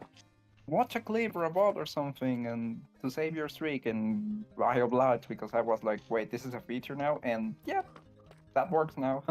Interesting. Astra, anything particular you, because I noticed that we haven't let you talk that much, I'm sorry, but anything in particular that you would like to share right now? Have something going on in your life? Maybe you've been playing a game or something, I mean, like I did with Shantae. I know one thing Astra's probably excited for, and that is Deltarune. Oh. Yes, yes. Yeah.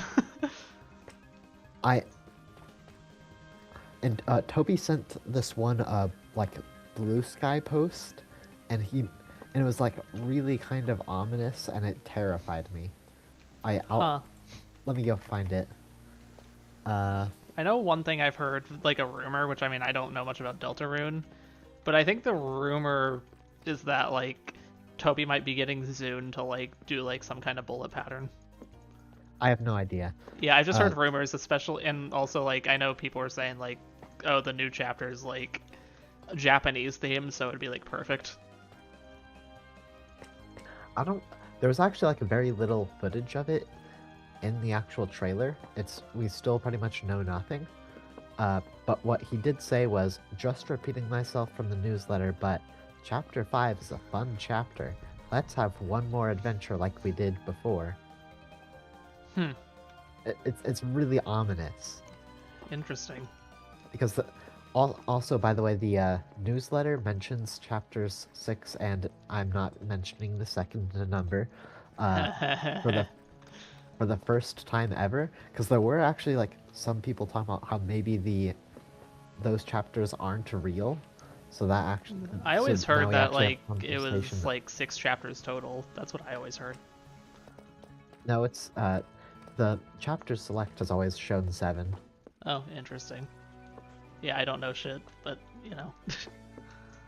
But yeah, some people thought that the last 2 might not be real because they were just never mentioned ever, but now they have been, so we know they are real. Interesting.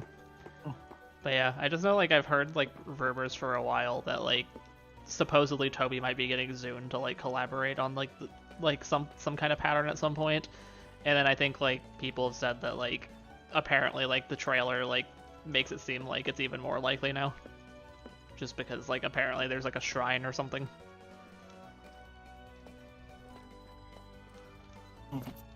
Oh, well. I really don't know was I why going to the say? chapter is Japanese themed, because it's supposed to be the festival in hometown, and that's like, I always thought I was in like somewhere in the Northeast United States for some reason, but I guess it could be anywhere really. But I never Interesting. really. I don't know why Hmm. it's Japanese themed. Because That's Toby not- Fox likes Japan. Yeah, it just doesn't make sense story wise. Because story wise, it should be the like.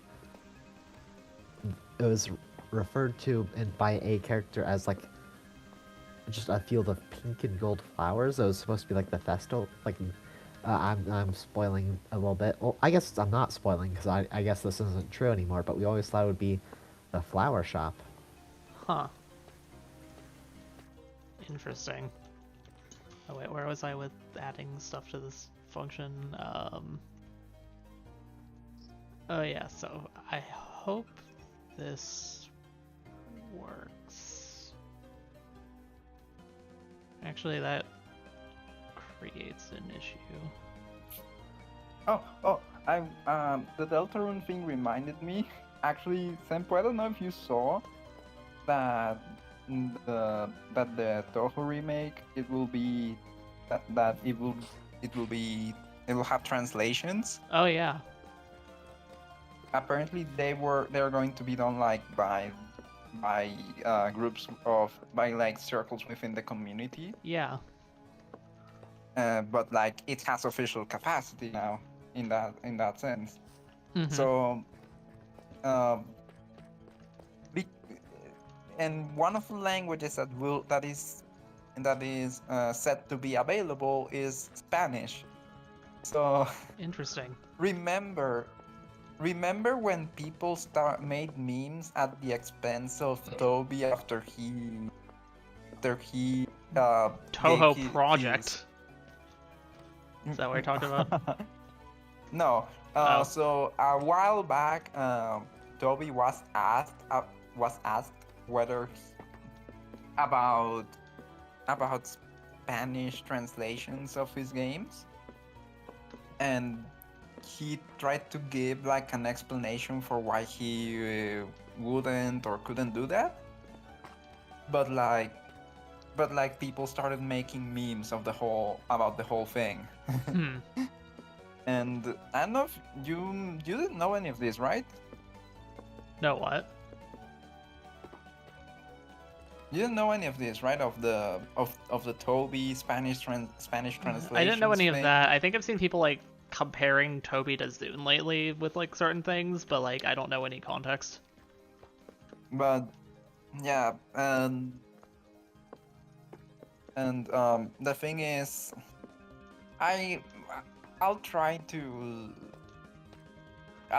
look into what the exact details of the Spanish translation business, but basically the explanation Toby gave was not very convincing. It did not add up with certain things he has done in the past. Hmm. So there wasn't like a full-on like backlash against him, but there were memes making fun of him. Interesting. and in a light-hearted way. But the thing is that now with the Toho thing, with the reprise thing, where in a sense Toho is finally having a translated work that has like official capacity. Well, yeah. this won't be the Yeah, well, fighting yeah. games. So, because of that, people are now reviving the Toby memes, like telling him that because it is known that Toby takes a lot of reference from Toho for his work, where they're now mocking that now he has to translate his games into Spanish and a few other languages because to follow Toho's lead. But it's like all humor, it's not meant seriously. Yeah. But the meme came back in that sense, in that way. Interesting. And I wanted to drop that bit now that Toby came up because Astra was talking about Deltarune. Another thing and after this, I'll probably shut up about the remake thing. But um, I don't know if you knew, Senpoo, about.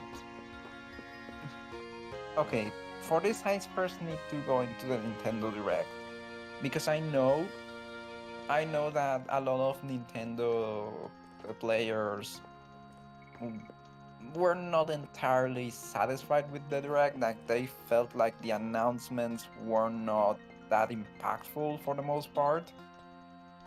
Mm-hmm. And something interesting about that is there was a key difference, let's say, between the direct that Japanese fans got and the direct that Western fans got. Because apparently I'm only now learning that the direct is not the same across all regions, let's say. Yeah, that's kind of been a known thing for a while. I'm just finding out. Yeah. In and the so I don't know if you know that the Toho remake is coming to multiple platforms. But but it's but it actually it was in the Japanese the Toho reprise thing was in the Japanese Nintendo Direct, but wasn't omitted from the was omitted from the Western one. So I found out later during a conversation, and I was like, but why? but Hmm.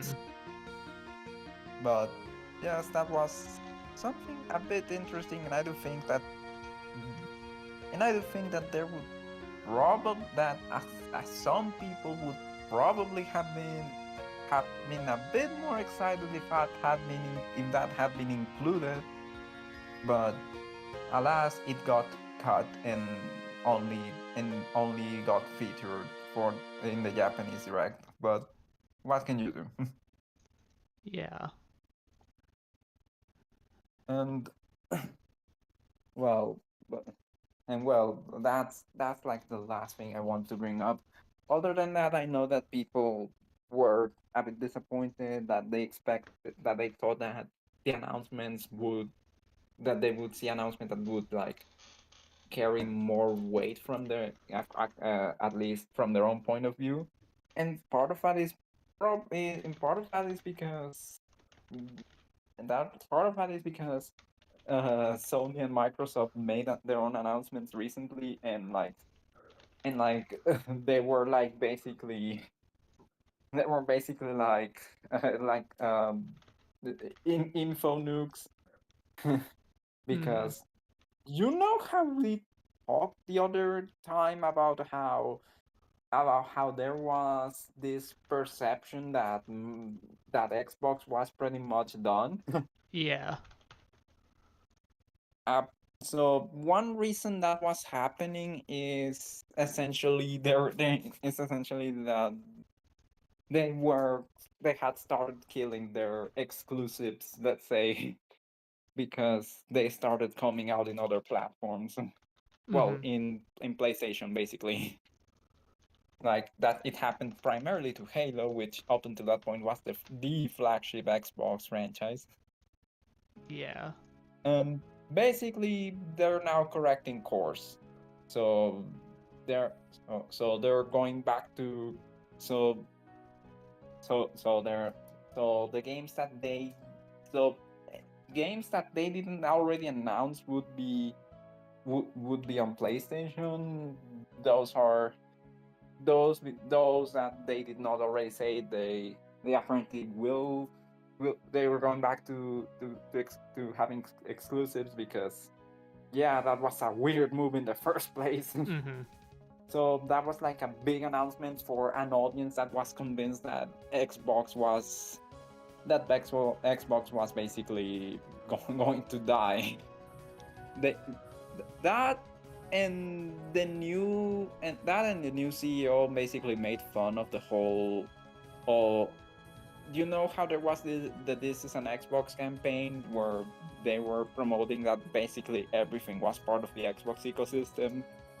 but it ended up backfiring because it ended up being like, if everything is an Xbox, then nothing is. Mm-hmm. Well, so recently an Xbox got announced, a special edition that's like with the colors of the original console from back in the from back in the day.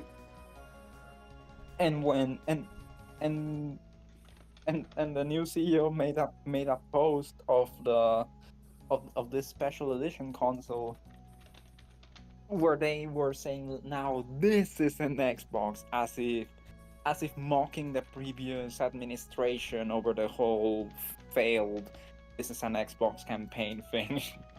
Hmm. So that was hilarious. And well, on the PlayStation side, well, we've already talked about the God of War thing. The God of War Luffy, that game is that, despite the grifters I told you about that are basically throwing a fit over nothing. Mm-hmm. Um, besides those people, which turns out they seem to be mostly people who just jumped on the bandwagon of attacking things and are not and are not really established fans of anything. So so, but as outside of that, a lot of people are actually hyped for that game. So there's that. Hmm. But it, but I found all of this interesting. I still I still wonder what's going to happen with us.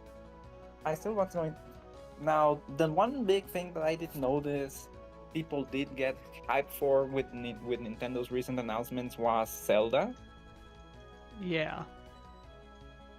and I found it funny when I heard that it was going to be an Ocarina remake because I have two nickels. I have two nickels, Senpoo.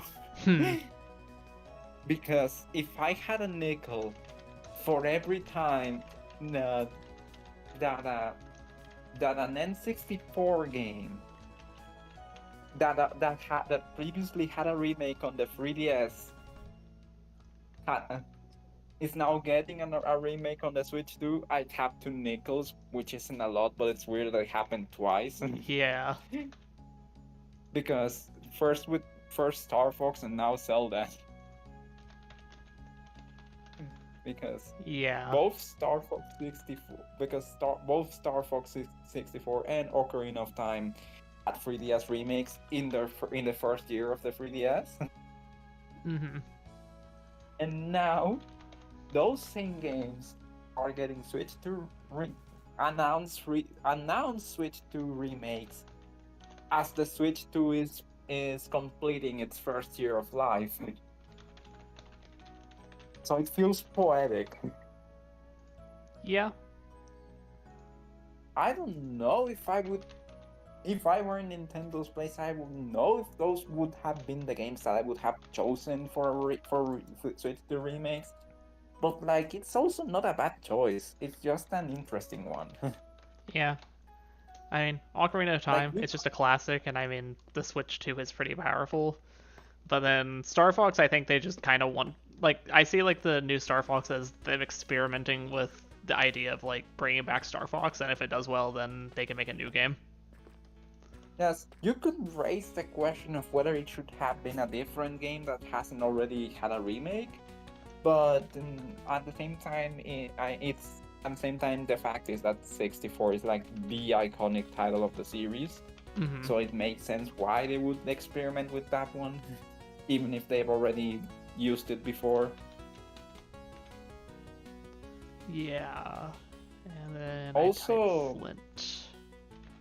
Also about the Star Fox thing, I probably mentioned this back then, but I knew that I predicted that there would be a Star Fox game, and that the Star Fox game was going to be announced at some soonish.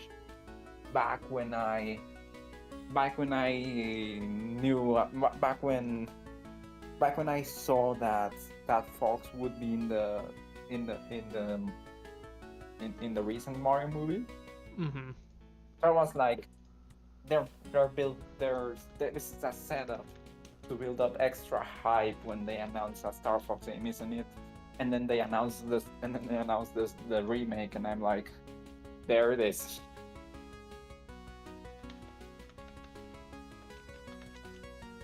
There it is.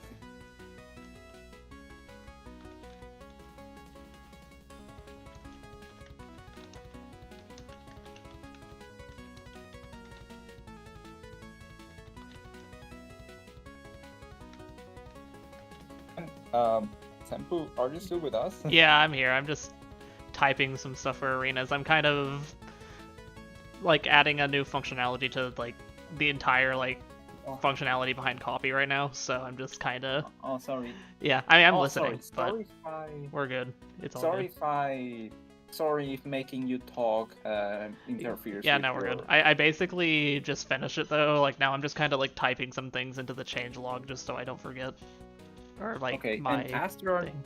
Asteroid, you're still with us? Yes. Nice. Strife, I don't think I ever asked you because, well, obviously you have PC and you play on it because you play Minecraft with Senpoo and friends and all. Other than that, what other, in general, throughout your life, what what what consoles and platforms have you had? Probably the first one was a Wii. I've also had an Xbox, and I still have the Xbox, but I never use it. And Is I it have the original? Xbox One. Ah, okay. And I have a 2DS and a Nintendo Switch. The Switch, which model? The original? Yeah, just the original Switch, not like the OLED or the Lite or 2, just the standard Switch. Okay, yes. When I asked whether it was the original, I meant as in not the OLED or Lite. I completely forgot that it could be interpreted as in one or two.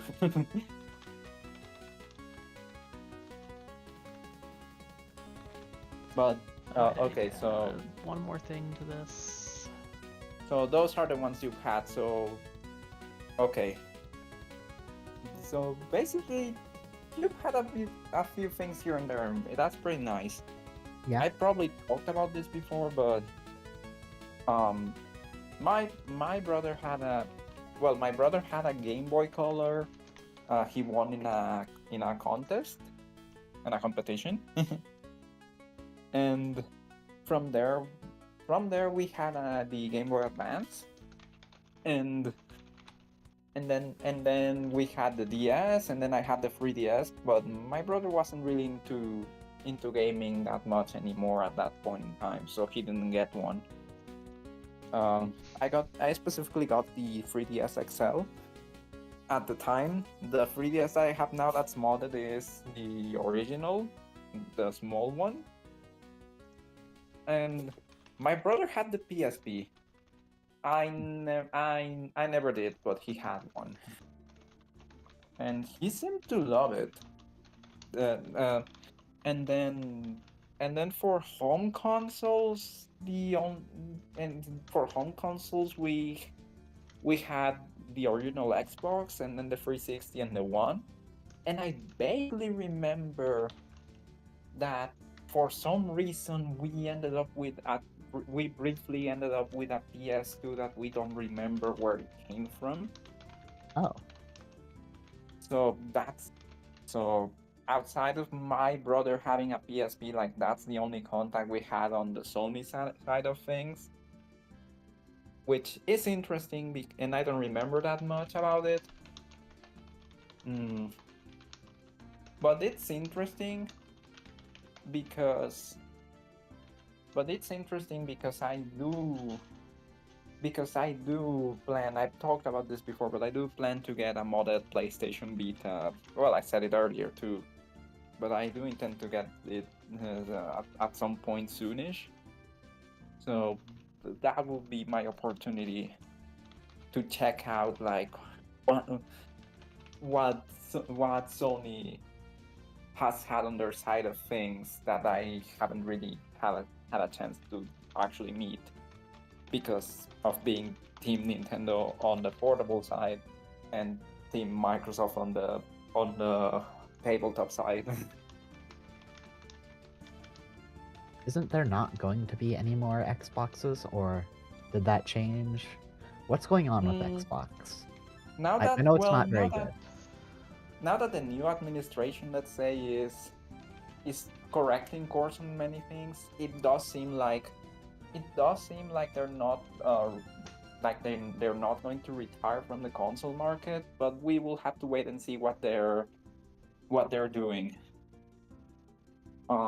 My last home console was the Xbox One, and this was obviously like over 10 years ago. So it's not like I care that much. I do not have any reason to get a home console anyways. Also, recently I've encountered reasons why if I were to get a home console it would not be from them. Yeah. but but but I already like already the reason I never got the Switch was things got financially complicated. and even even with the Switch Lite coming up later, like I was still conscious of the fact that I would have to worry about actually buying games. So like I never got my chance to get a Switch in that sense. But but but now things are a bit different, and I still have no reason, don't have much of a reason to get a home console because one, well, because it would come first of all, I don't even have a TV, so it would be if it would be the main problem. I would buy it and then have no use for it. It's also why it's also why my it's also the leading reason why if I were to get a Switch it would be the Lite.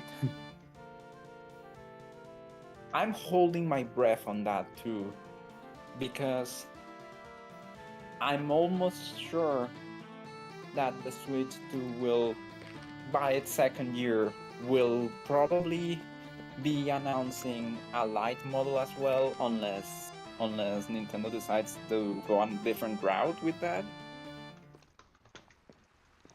So And that feels I would be interested in waiting and seeing if that happens. And if it happens, what would be of a Lite model for the Switch 2? I feel What like would be everything of it in I feel like everything to do with the development of new consoles or new console models is kind of up in the air because of how expensive everything Yeah. is.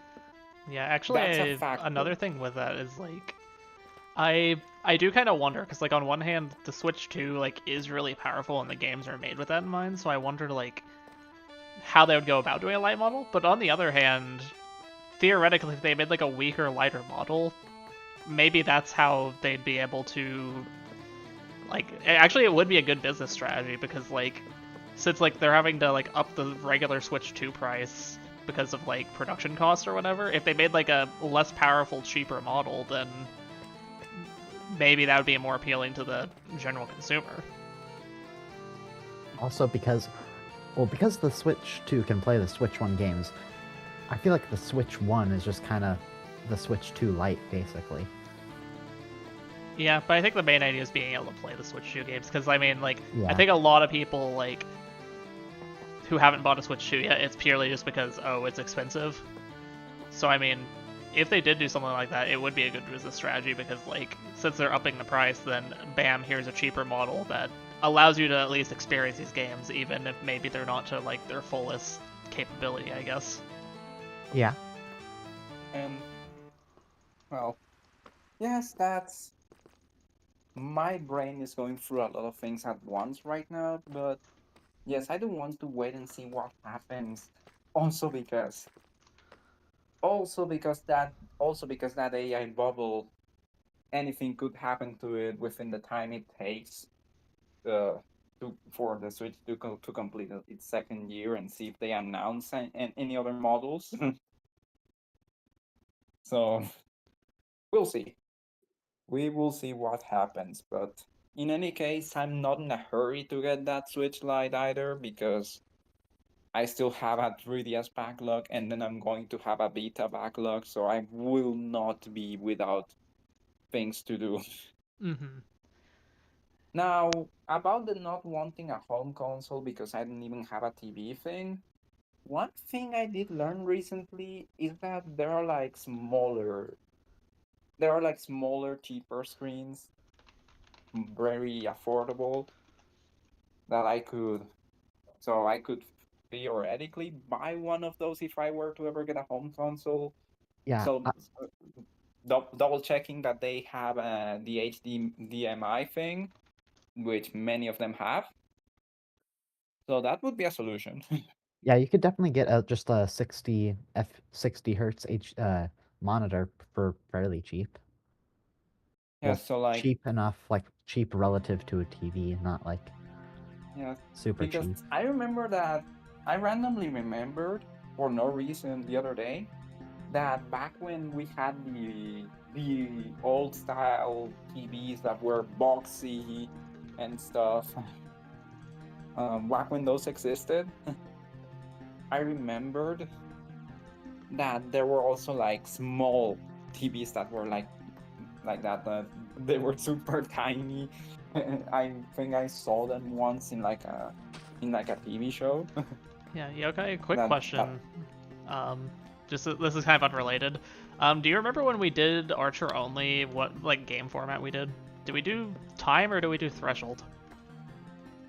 I think it was threshold actually. Why? Yeah, I believe it was. Don't tell me you're programming that. Yeah, I'm adding it. Why not? Oh, that would be interesting. Because yeah, because with Gunner only typically is lives or is it time? It's one of those two. Yeah, gunner only is time usually. Time, yes, time. So you're also I was also thinking of whether time or threshold is generally better for this kind of thing, also to consider it for the Archer only. Mm-hmm. And I mean, if you love the threshold maps and you felt like it worked really well, then I guess why not?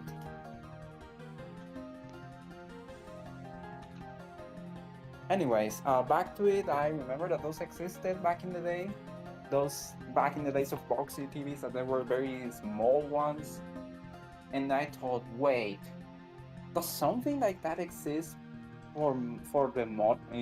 Does the equivalent of that exist in the modern day?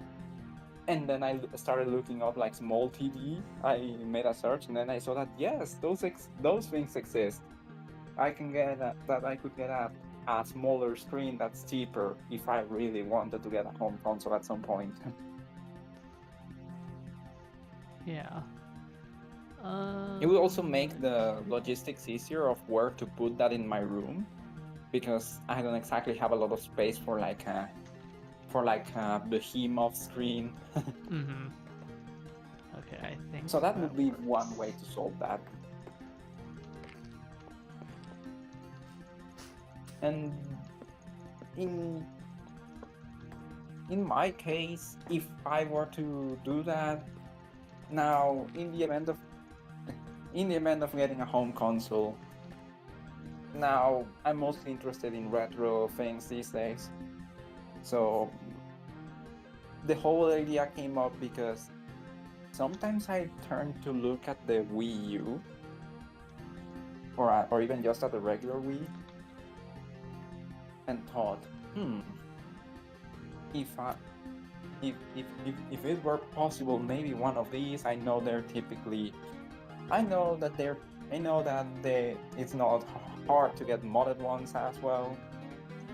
So I was like, it could be it. Okay, let's do this. I'm making these functions more dynamic, so now instead of making it to where I have to run the other function, I can just as I can with other things, just type in the amount of time or the threshold. So I good thing I thought of that, but in any case, it's not a priority. The priority is the beta. Whenever I can actually go get it. Yeah. So Okay, Archer only this exists whole now. this whole small TV home console thing is not a concern for in the near future at all. Very neat.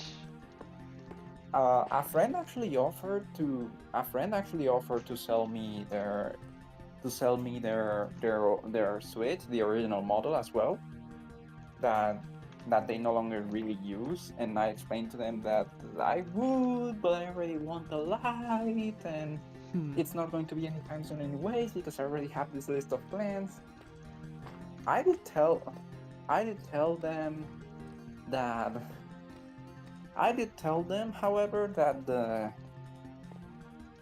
what is it again? I did, however, tell them that maybe I could, because they're not actively trying to sell those off, but they're like, if anyone cares, I could sell it to you. That's their attitude. But they also have a few physical games, so I asked them, like, even if I were to not buy your console, if I were to get my own, would I? In that case, could I still come to you and buy one of your games? And they were like, yes. So that's yet another variable in all of this. Again, problems for me, for future me, like very future me. Not Yeah. problems for anything. Windows notification. Okay. Yeah, sorry. Just I got a Windows notification because I did a thing. Anyways, you were saying you finished adding the Archer thing then.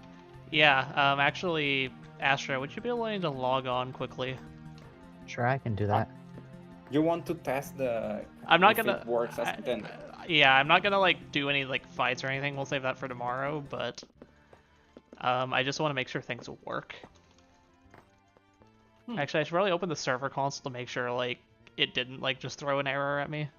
Because if it did, I should probably fix that avoid quickly. a situation when you did that gunner only where the counters got all messed up, right?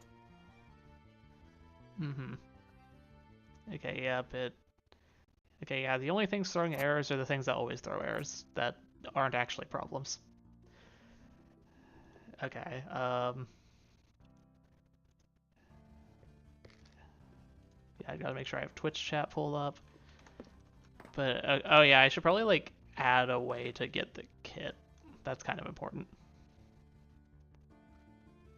Actually, first of all, let's test, here, just, like, throw everything you have on the ground. Just make sure you don't have anything in your inventory. Because if this works properly... What gapple do you have selected? Okay, carrots. Okay, yep, I can do that. And yeah, it like works as that. Yeah, I can copy carrots. Now pick up like your regular items. Or actually pick up only the gapples. Throw everything except the gapples. Like keep the gapples in your inventory.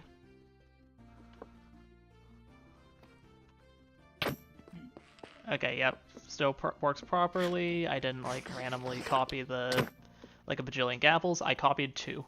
So yeah, that's a change. Copy now copies 2 gapples every time. Okay. And I guess also pick up your stuff again. I should probably do the test to make sure I didn't somehow break something. I'm the one doing the generic responses. Okay, yep, there we go. I copied a PvP sword. Yeah, neat, interesting, epic. Okay, so that works. What else did I change with copy? Okay, the other stuff is just with consumer, so...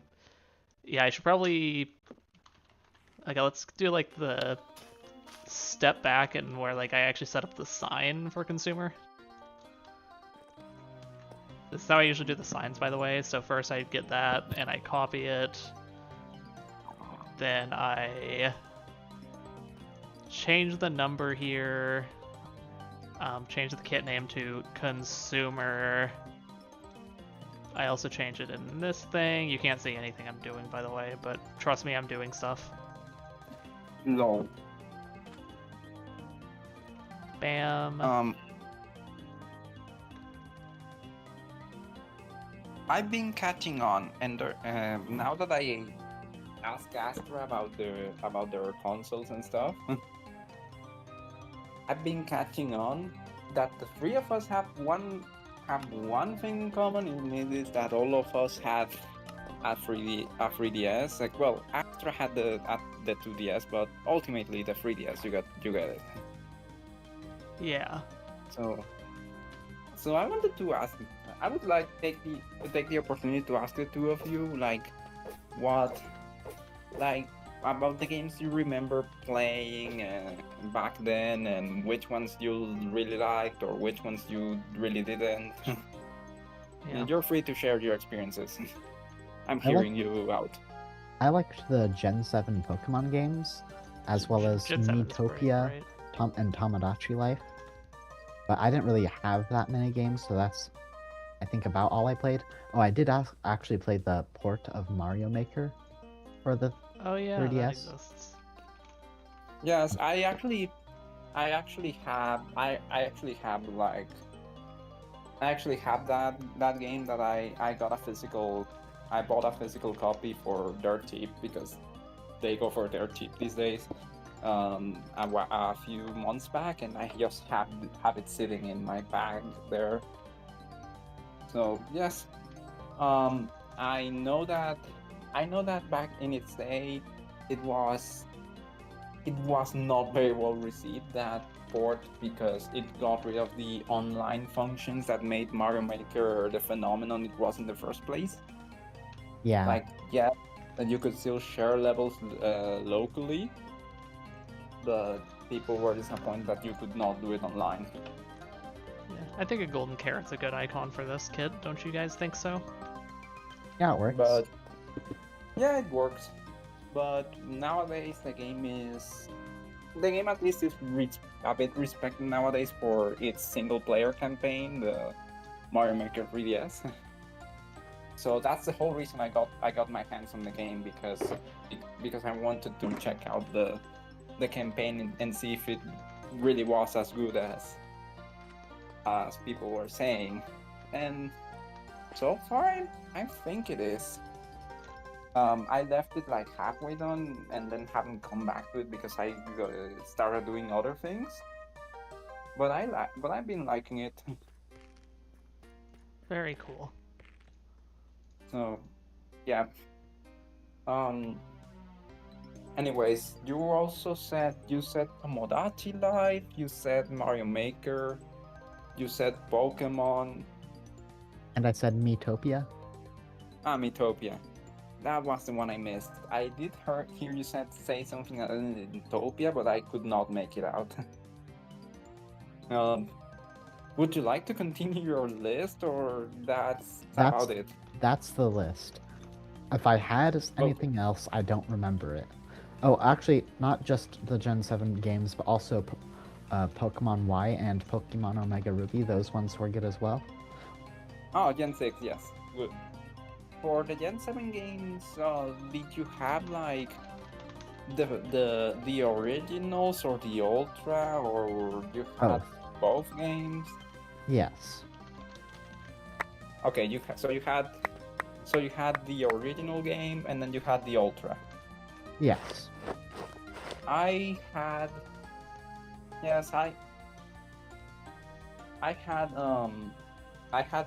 Moon, and then I got Ultra Sun, but I never really played it that much. But Yeah, they start mostly the same.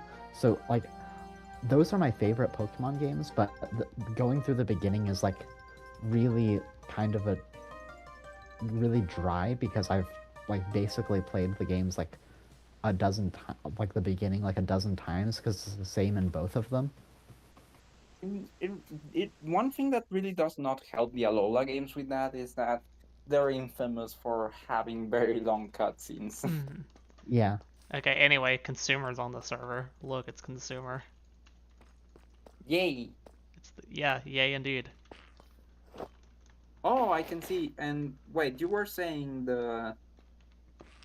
so you get okay, so you get a total of eight extra gapples of various kinds. Yep.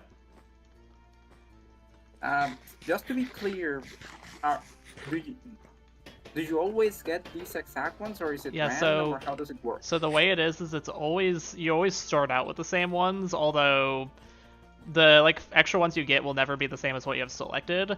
So if you look at like the board of gapples like in order, so the 4 you always get are golden apple, golden carrot, raw iron, and glowberries. But then if you have one of those selected, you'll get sugar in its place. Okay, so it's static, but there's also sugar exists as a backup if Yeah. one of those is already taken. Yeah, that's pretty much how it works. But otherwise, it's static. Yeah, and of course, let's test. So once I eat 4 of them, you'll see something pop up. Actually, it could be like Okay. any 4, so let's like eat one of these. So I bam, remember refresh. I was a bit surprised because I remember you said that you wanted to make sure this kid had a bow because you knew that there's one apple that uses the bow. So I thought, oh, Flint's going to be right there, but it seems not. In the end, no. Yep, No, you'll unless see. you bring your own. Yeah, I mean, you might not see it, but I mean, Oh, so the refresh ones are different. the I see. refresh is always random from anything that isn't your selected. So see, I just got foot. Okay. So the gapples that the game gives you when you select the kid are static with the provision for sugar if need be. But after that, once you use those ones up and you start getting other ones, you'll start getting random ones. Yeah, so it's always the same what you start with, but then beyond that, you can get the others through randomness, and that's kind of like the thing with the kit. Yep, that's soup. Yep. But yeah, that's like the thing with the kit is that like you don't know what you're gonna get, so it's basically I just got soup.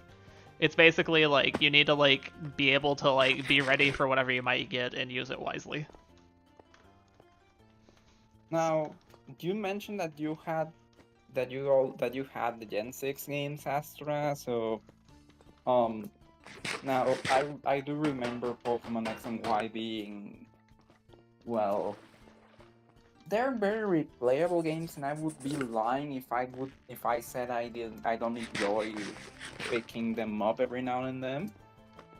But Yeah, I they're do think that yeah they were. think that they were a bit lazy compared to both Gen 5 and to the Hoenn remakes. So Yeah. They're- Because they had the new mechanic with the EXP share, which I overall do like, but the game wasn't balanced very well, so it's very easy to get very over leveled. I know that because I've been on both ends on the equation. Use it and you'll get over leveled fast. Don't use it and you'll get very under leveled fast. Yeah. And they ultimately started finding it got a bit. You got slightly better with the Hoenn remakes, and then they ultimately nailed the sweet spot with the Alola games. That's a funny sight right there. Like once you get to the Alola games, the experience share actually feels like it actually feels balanced for the game it's in.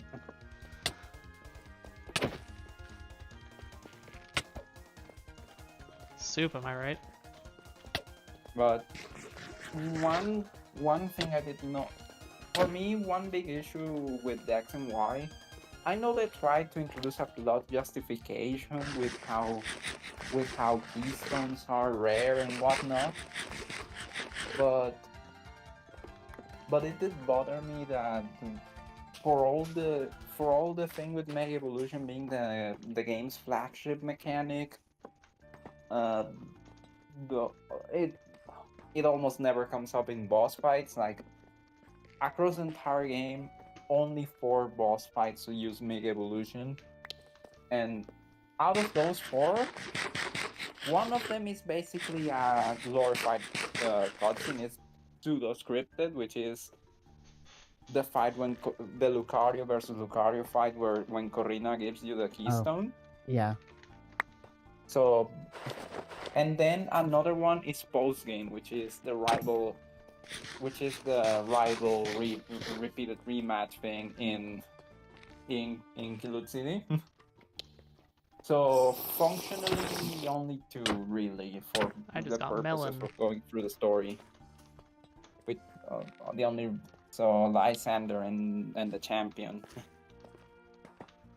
And I was like, I know you tried to use the plot to justify this, that keystones are very rare, and all of that, and that's why your rival couldn't get their own, and you're tying it into this justification for why Lysander became who he is. But ultimately, it is at this point that the gameplay suffered for a plot point that tried too hard.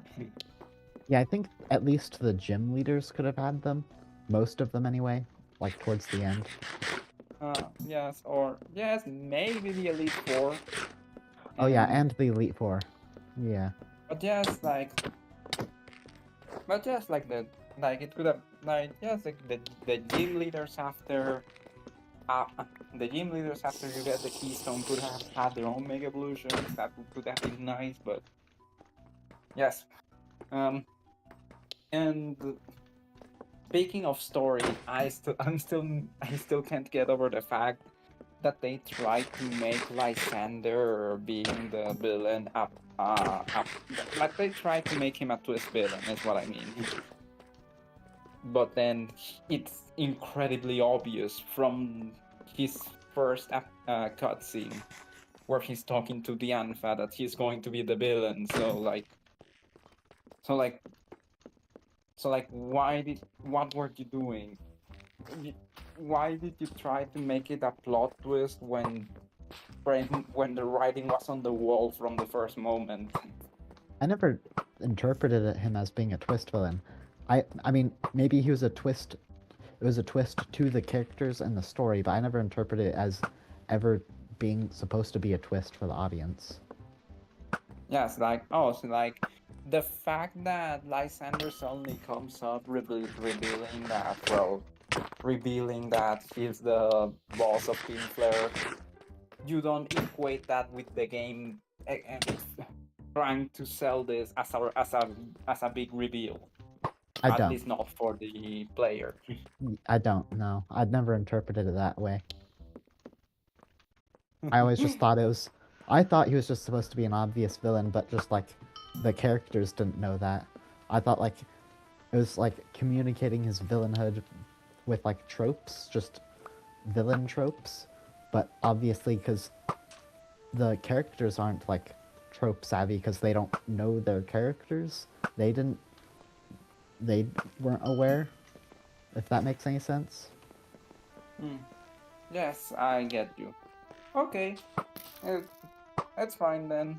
But yes, even so, like, again, I have to give it to X and Y for being very replayable and for having such a massive roster to make that replayability count. Because once you really get into the wild Pokemon that appear all across Kalos, sure, the Kalos's own roster of new Pokemon isn't very big, and part of that is probably because they thought that the Mega Evolutions would count as part of the new lineup. but all the variety of all Pokemon that they also scatter throughout the region, it really makes it feel like you have a lot of ways to play the game again and again. Yeah, also many of the new Pokemon are just very memorable. I do really like the Kalos Pokemon, and also Kalos as a region is just very nice as well. I do really like it.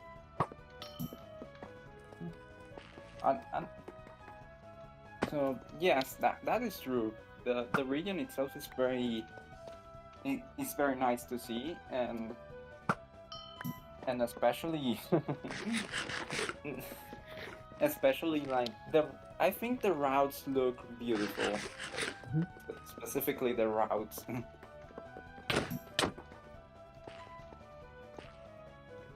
Astra's gonna I murder me. think that yes, this was the first main series game to be fully three-dimensional and all, but they, how they say this and not trip over myself, but they and that did mean that some things didn't look quite great. Like, it is known that the Pokemon models needed some work, and ultimately that would happen later down the line, that they would get some polish. But the routes specifically, I think Ooh, arrow were power. made to look pretty good. That's a foot. Ah, crap, I missed the jump. No. No! And okay, Astra. The reason I was asking you about 3DS games was because um what was I going to say? It was because the was because I was going I was trying to see if any of you had played a game that I hadn't, and that maybe you could tell me Oh, whether wait, it wait, was wait. worth I thought checking of a out. 3DS game. I thought of a 3DS game. Box Boy. Have you ever played Box Boy? I haven't heard of it. Let me look it up. It's made by HAL, like the creators of Kirby. Al Laboratories. Yeah. Like they don't have like that many franchises like other than Kirby. Kirby's kind of their main focus, but Box Boy is like one of like the occasional ones that they have made, and it's pretty great, honestly. Yeah, I knew, I did know that HAL had made some stuff outside of Kirby and obviously Smash when the games where they work directly on them. But the main one that I knew was actually Part-Time UFO. Oh yeah, that But I is didn't one. know that. But I didn't know about Box Boy. Yeah, Box Boy is great. It's like actually there were like I think there were three Box Boy games. I only played the first one, but I mean it was just a lot of fun. It's like a puzzle type game. So it's basically like so you play as QB and you're like a box and you can create boxes that basically like you can use for like platforming. So you can like throw them to like jump on them. You can't jump very high.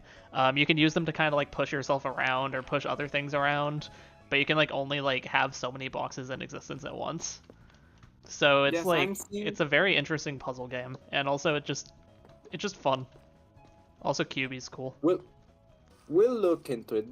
Definitely, we'll look into it. I pulled up the Wikipedia article for the series, and apparently, yeah, it's 3 installments on the 3DS, and then one on the Switch.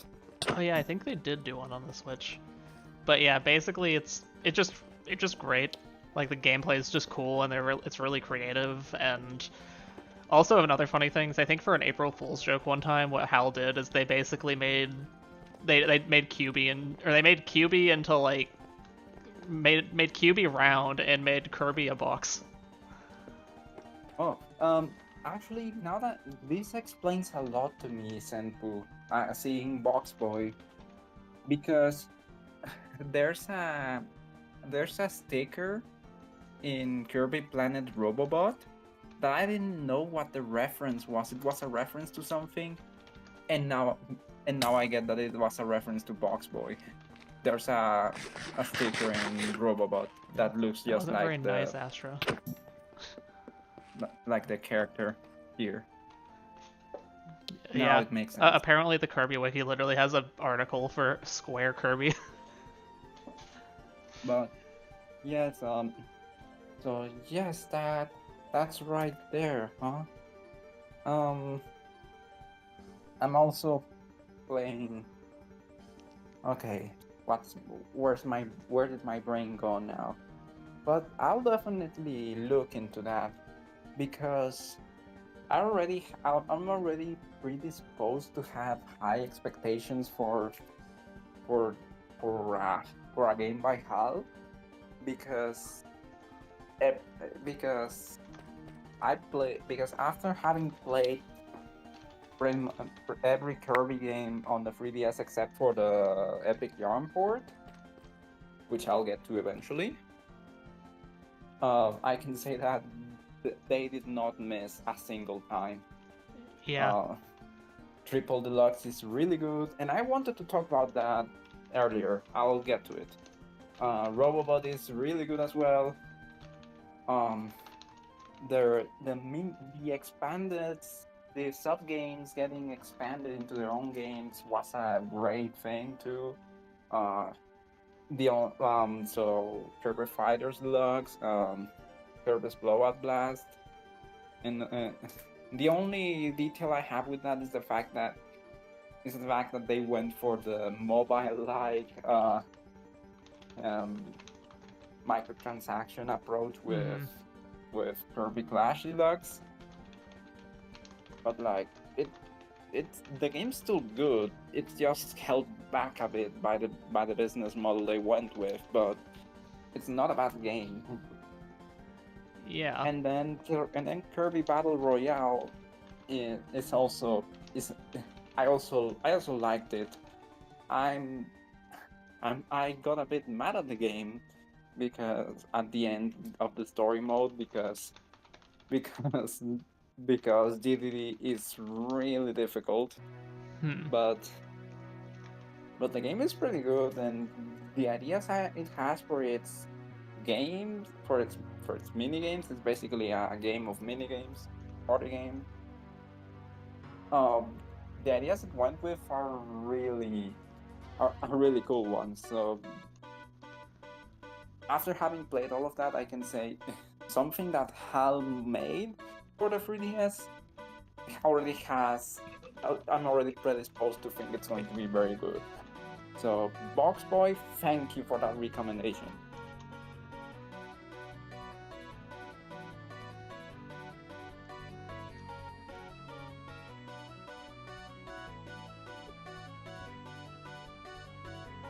Oh, Senpoo. What's up? I remember because this briefly crossed my mind earlier, and then I forgot I want to talk about it. But recently, I've started seeing parallels between three platforming duologies. So, first off, Mario 3D Land and 3D World.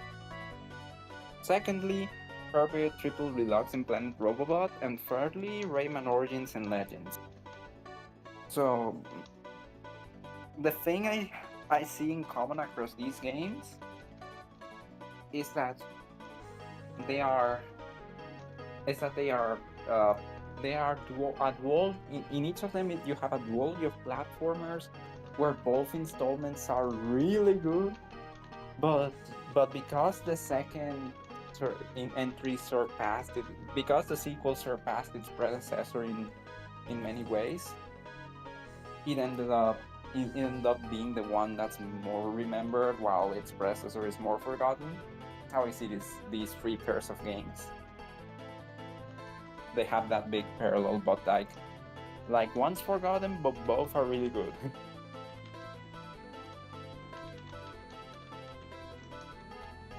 And I see additional parallels in the specific case of the Kirby and Mario cases, and specifically reasons why the sequel was more memorable. Because ultimately, the thing you have to admit with Mario 3D Land and Kirby Triple Deluxe is that they're very vanilla, so to speak, for their respective franchises. And then the sequel has a much more marked identity.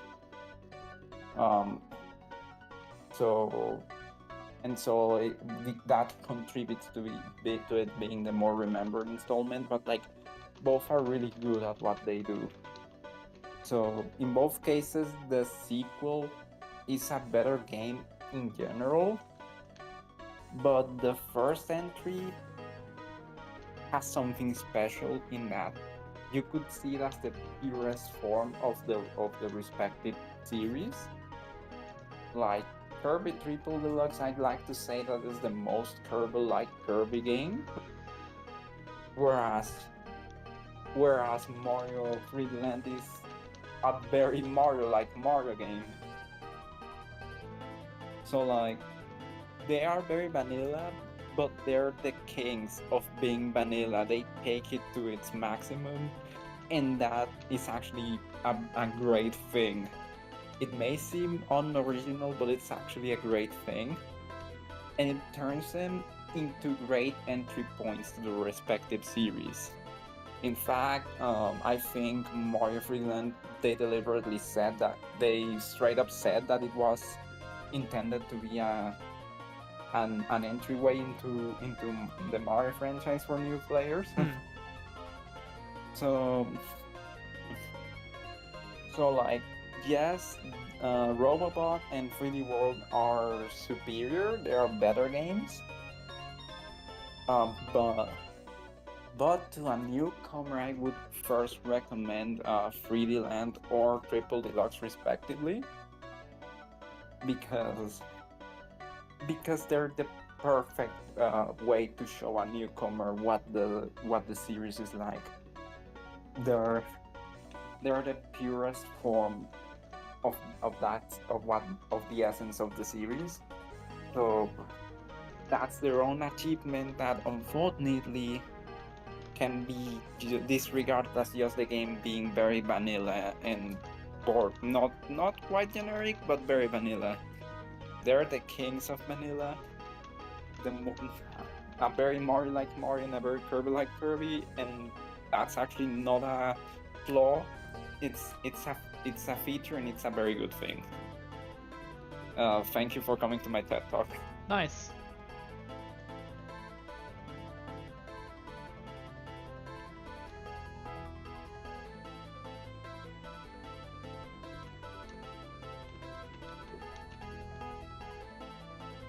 Now, Senpoo, I don't know if you ever played, because I don't know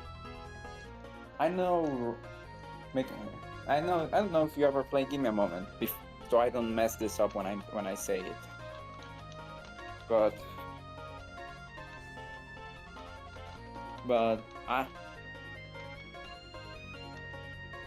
don't know if you played Rayman Origins and Legends. I know Legends was on Switch. Yeah, I've never played a Rayman game. Oh, interesting, very interesting. Yeah, I don't do know not anything blame about it. you. I've heard that I some of know them are that- pretty good though. It's just like I know that the whole thing is like they like refuse to release them anymore, except for like the reset announcement, obviously. Yeah. Yes. The series went dormant for years. But it is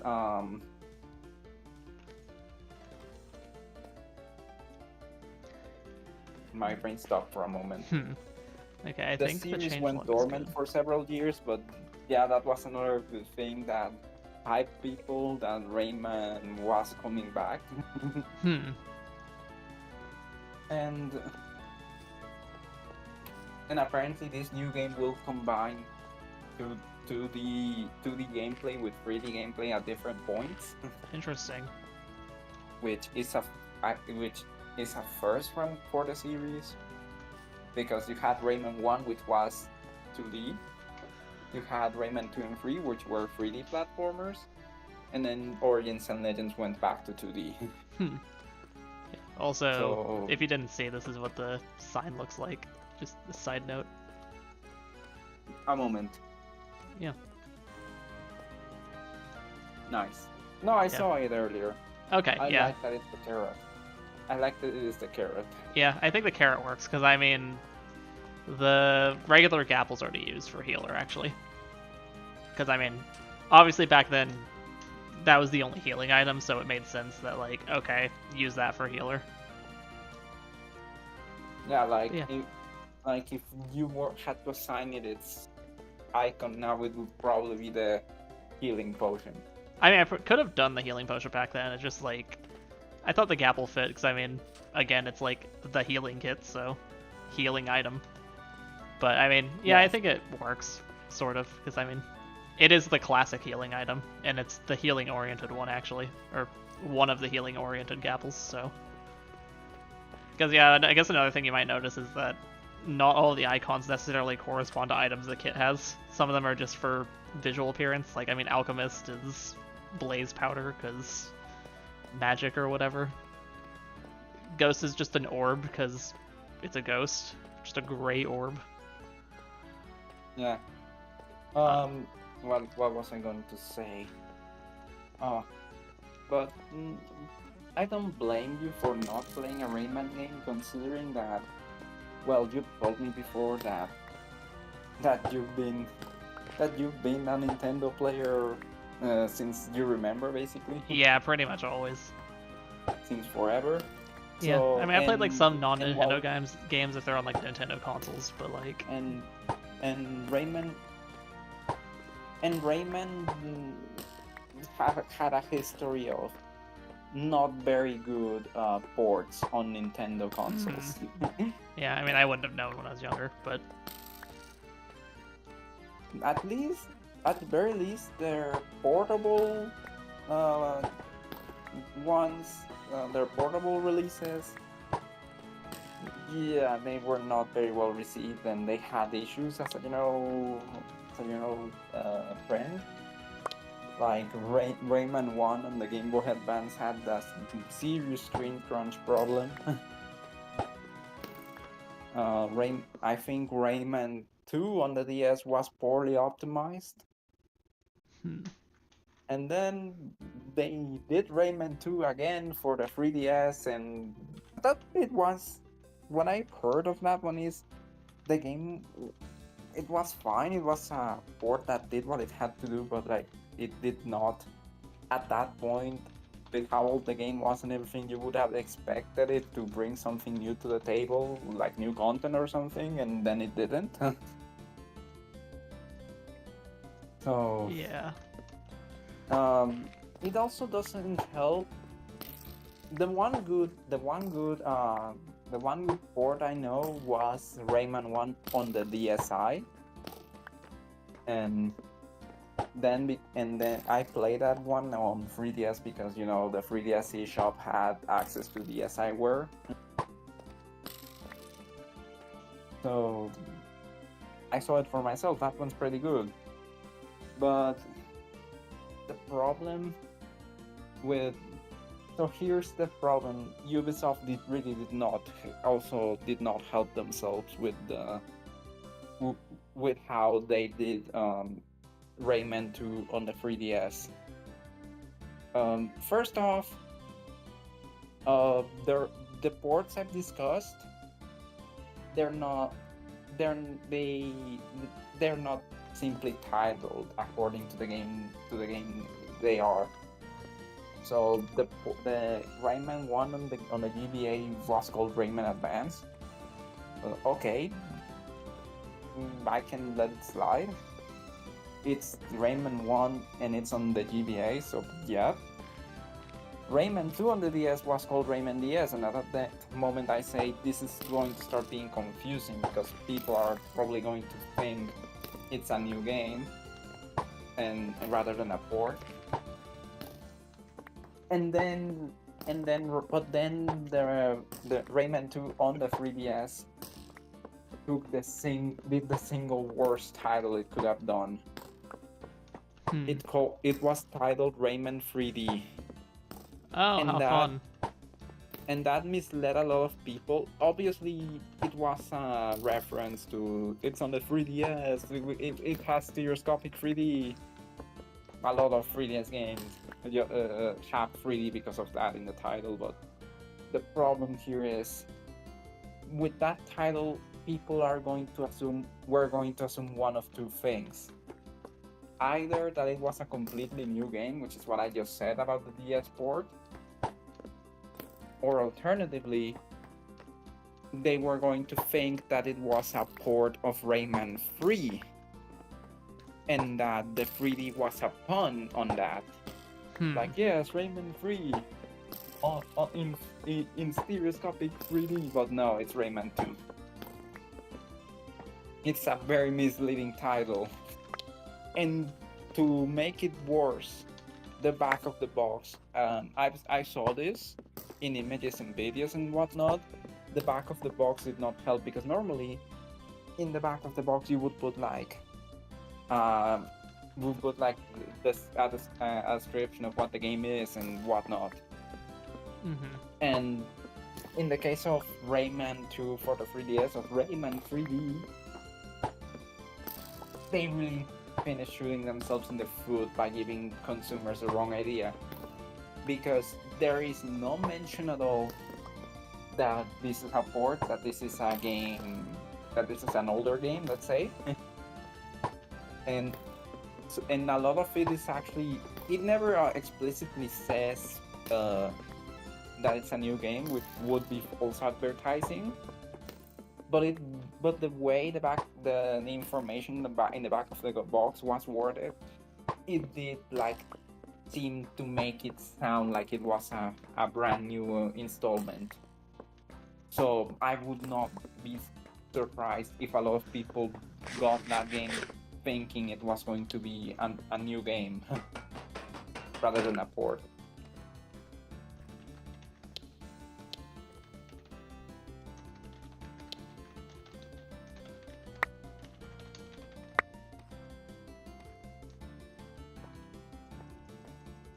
Interesting.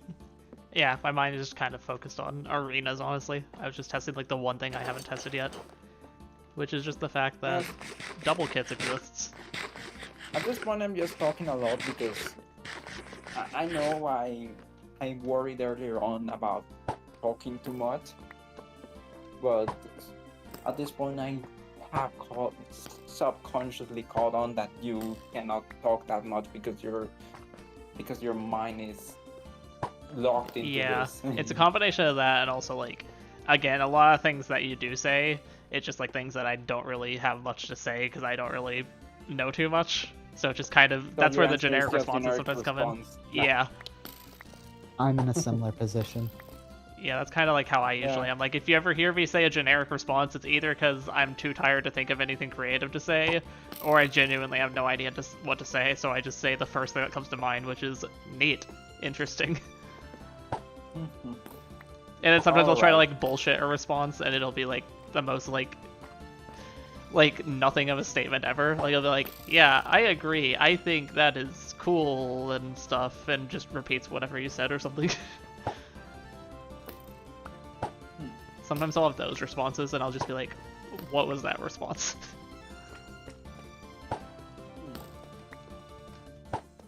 I understand.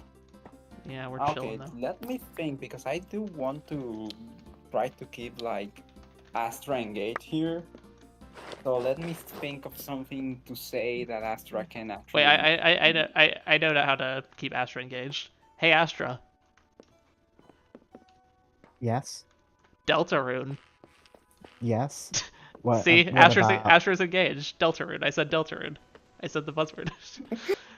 The thing about talking about Deltarune is I don't want to talk too much about it because you haven't played it. I mean, yeah, I literally just said that because, like, I know you like Deltarune, so I thought it'd be funny to just be like, I mentioned Deltarune and, oh, suddenly you're interested, because that's not how it works. It's quite But literally just Don't get me just a wrong, I joke. could talk about Deltarune for quite a long Yeah. time, but I'm not going to. Astra, sometime, I mean, I think you guys have, like, crossed paths in a couple cases, but sometimes you need to talk to my man Rog Dickerson.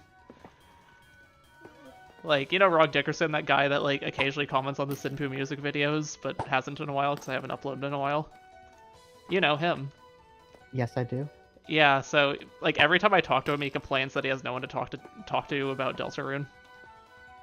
Is that the guy with the never here role?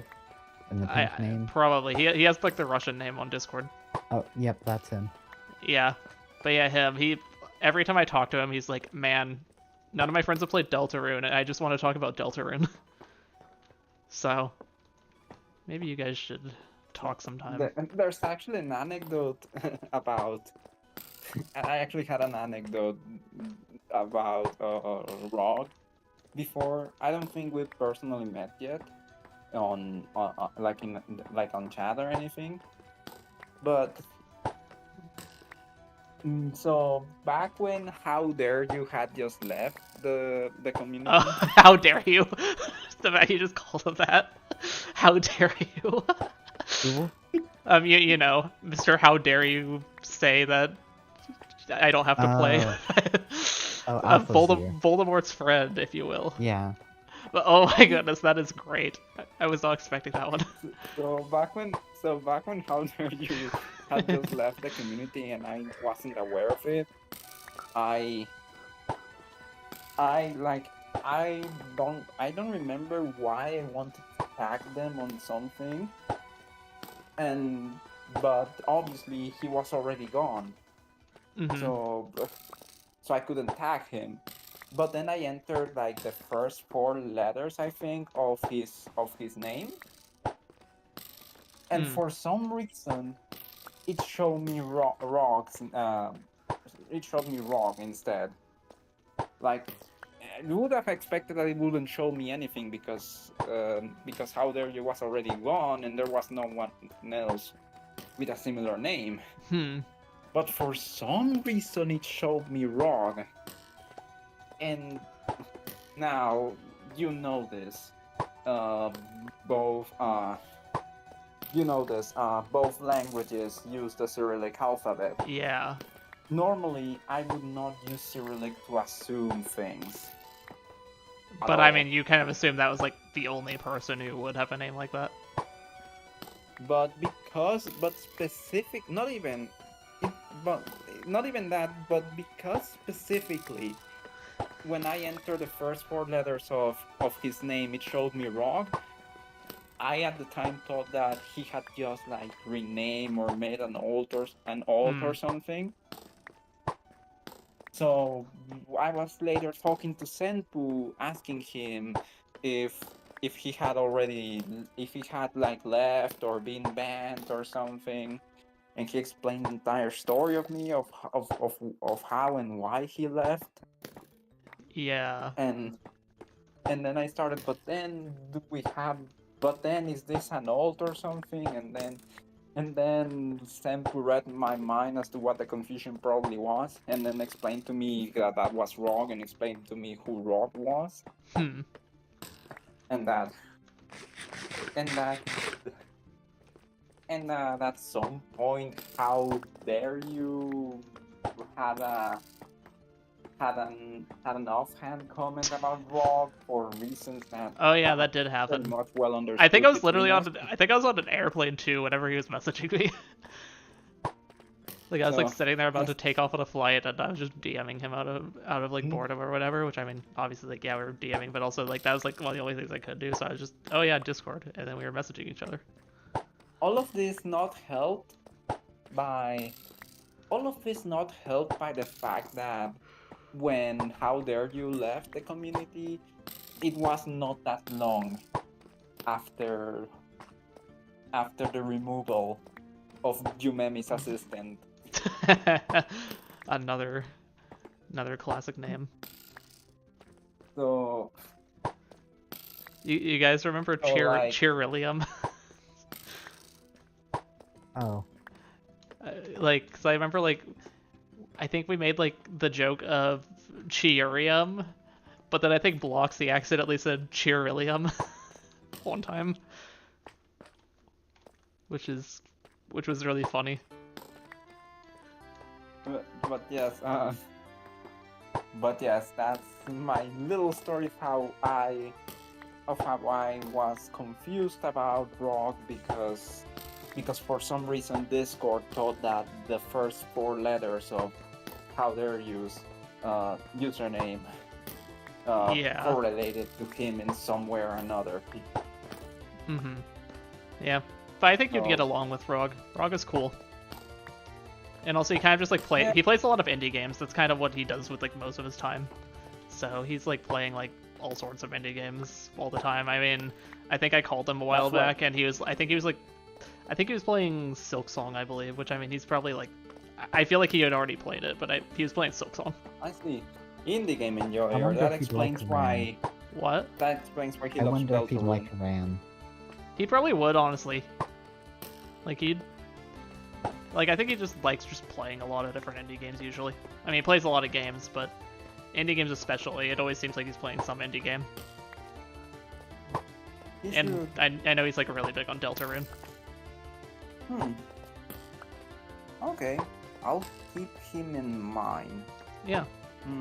Yeah, he's chill. Maybe there's a good chance that he has played Shovel Knight.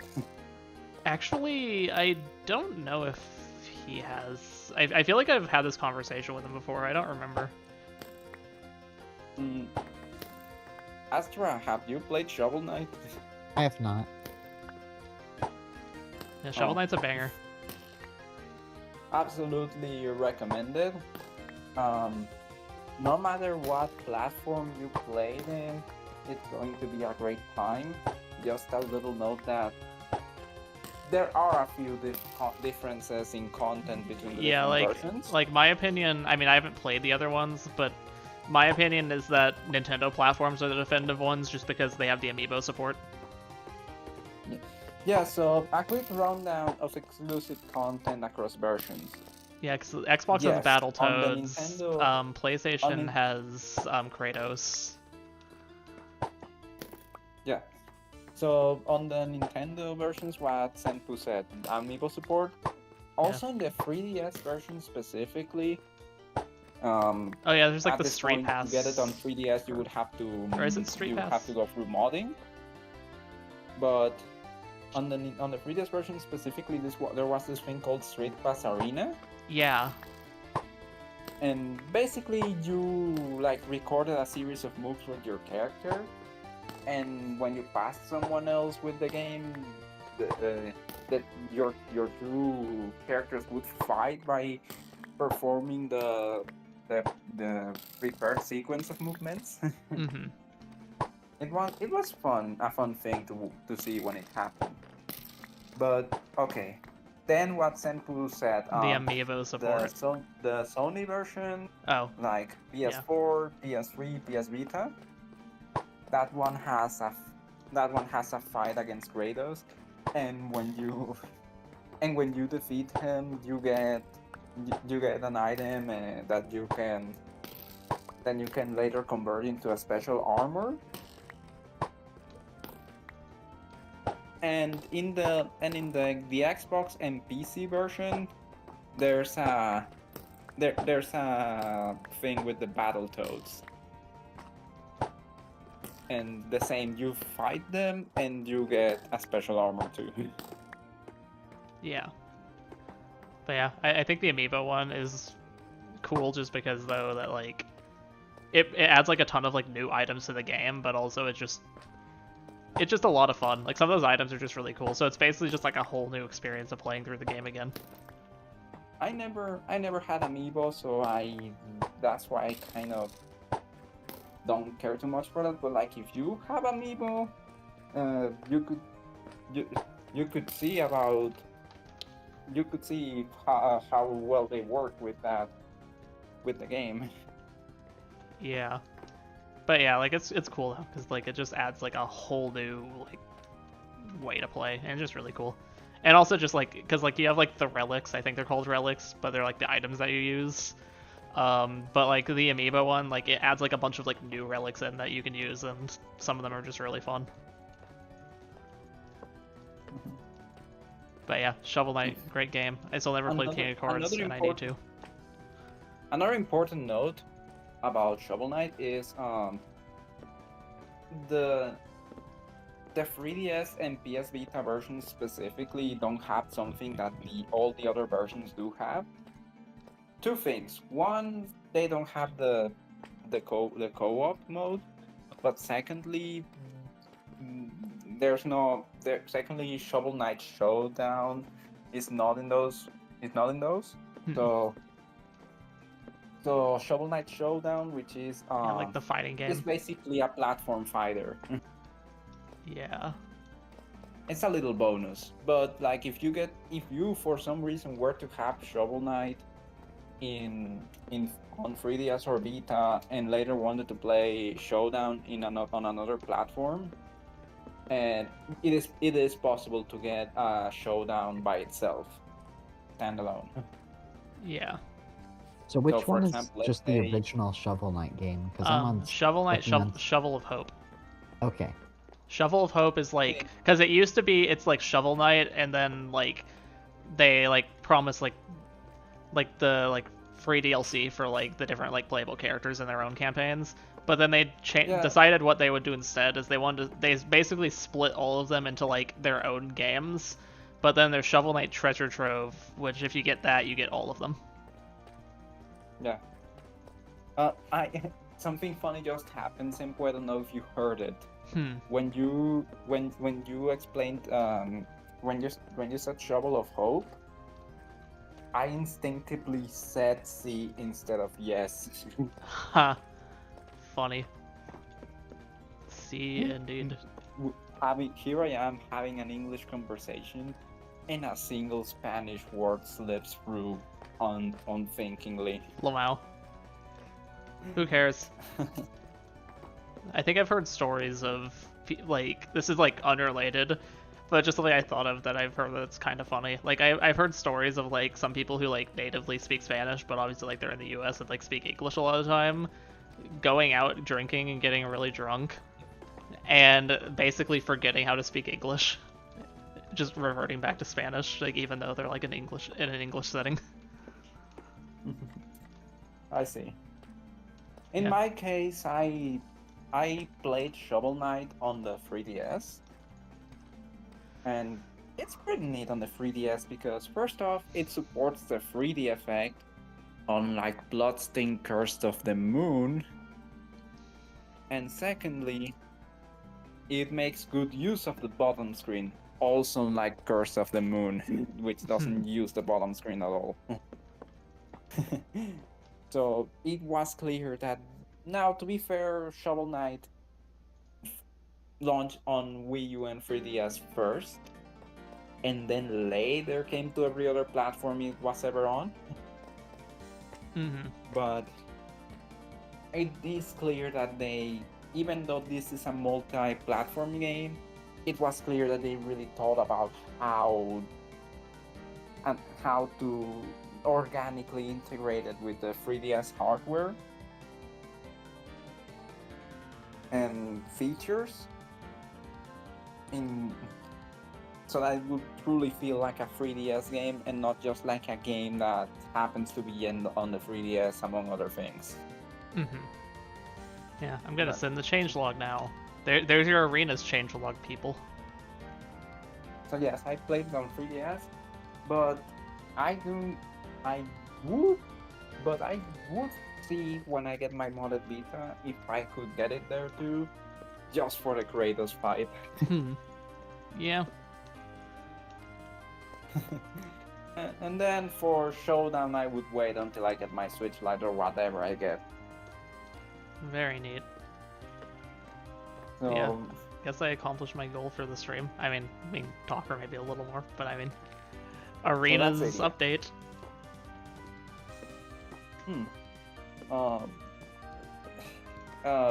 Astra, what? Besides Deltarune and presumably Undertale, what are there what other indie games have you played? Celeste, RAM, Random Access Mayhem, Stardew Valley. It's Crescent. Yes. RAM is like the where the inspiration for Crescent came from, the Crescent kit. Also, I've played is Bloons Tower Defense indie? Technically yes. Most people don't like think of it when they think of indie games, but I think technically Ninja Kiwi's indie. Alright, well then that as well, or is it actually is Ninja Kiwi indie? Oh, they're acquired by a publicly traded group according to the Google AI overview, but yeah, I don't think they are indie. Okay, well but they then, like started out as one apparently. And also, I've played Terraria, but I've really only gotten into it recently. I've been playing it with rocks. Oh, that's awesome. That reminds me, the creator of Terraria, he also created Super Mario Bros. X.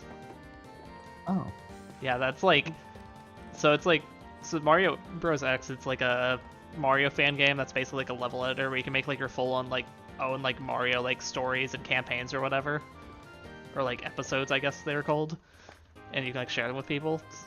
So basically, it was like a level editor. This is before Mario Maker existed, but yeah, like turns out like it's the same guy who made it. Hmm.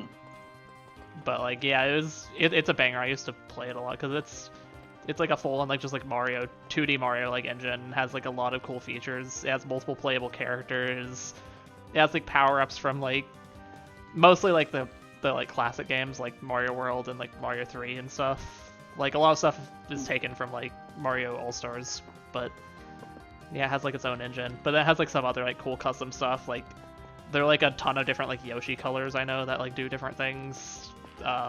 It kind of combines a lot of things from different Mario games. Like I mean, it has like typical 2D Mario, but then like it also has like the like roots in the ground where like from like Mario 2, so you can like interact with those. But yeah, then it has like multiple characters. So like it has like Mario and Luigi, which play normally, but then like you have Peach and Toad who play like Mario 2. You can also play as Link. Link's in it. But yeah, a great game. I think it technically I think it did get DMCA'd at one point, I believe. So it's not really like developed anymore, but it's still like absolute banger. But yeah, it's made by like the same guy. And the only reason I know that is because like I remember one of the cheat codes in the game was like involved his name or whatever, and I just saw the name years later and I was like, wait, that's like the guy. A quick note, but since Mario fan games came into discussion, the one Mario fan game that sticks out in my mind, in my memory, is Super Mario 63. That's a classic. I never beat it, but like I remember that one. So Astra, basically Mario 63 is basically. It's funny that I'm describing it this way because it's older, obviously. But it's basically the opposite of 3D Land and 3D World. So 3D Land and 3D World are Mario with 3D gameplay, well, with 3D movement, but 2D style gameplay formula. 63 is Mario with 2D movement, but with a formula inspired by the 3D Mario games. So it took elements from 64, hence the 63. From Sunshine, and notably you have Flood, and from Galaxy. Yeah, also 63 is a Flash game. So you move left and right, your typical side scroller 2D platformer, but what with 3D Mario, but with classic 3D Mario mechanics. So instead of the power-up system, you had the health meter. You have Flood. Power stars. You instead of completing linear levels, you had to like complete objectives within the levels to get the shine sprites. Oh yeah, it was shine sprites in that one, wasn't it? So that was basically the deal with that game. It was really well made. Yeah, Anyways, banger. Back to indie game discussion. I'll tell you the ones I played, because I played a lot of, aside from Shovel Knight, which I already explained. Well, during my time when I had my gamer laptop and I played games on that and whatnot. I tried Terraria too. I did not like it, so I did not keep it up for very long. Is it because you didn't know played- what to do at all? I played one that I did like was Ori and the Blind Forest, and another one I played during that time. Well, I played Hollow Knight actually, and not on obviously not Silk Song, but the first one I played it, and I have to say I I love the I love the Grim Troop content. Um, I don't know if you played Hollow Knight. I don't think I caught it in your list. I know I haven't. I don't know about Astro. I've played a little bit of it, just a few hours though, so I didn't count it. I didn't make it too far either. Understood. Understood.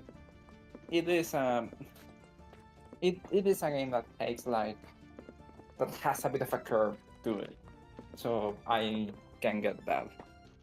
But I loved it, and I really it probably was one of the games I put more hours into back then. Then I played Gris, which is a puzzle platformer with um with a focus on colors and how the and on telling a story without any words. Really good game. One thing I didn't like was just how far you had to go after respawning to get back to a boss, and that annoyed me. Oh, from Hollow Knight? Yeah. Oh, I understand. And okay, here's my big recommendation. Astra, one of the bigger and the last game I got before my old computer went to hell. Cassette Beasts. Oh, I think I've heard of that. It's a really good game. I absolutely recommend it to you, Astra. It is so since both you and I love Pokemon, it's worth bringing up Cassette Beasts because it's also a monster collecting turn-based RPG. But it takes a few things from Pokemon, but then it goes its own route. But it is really good. I do believe it is.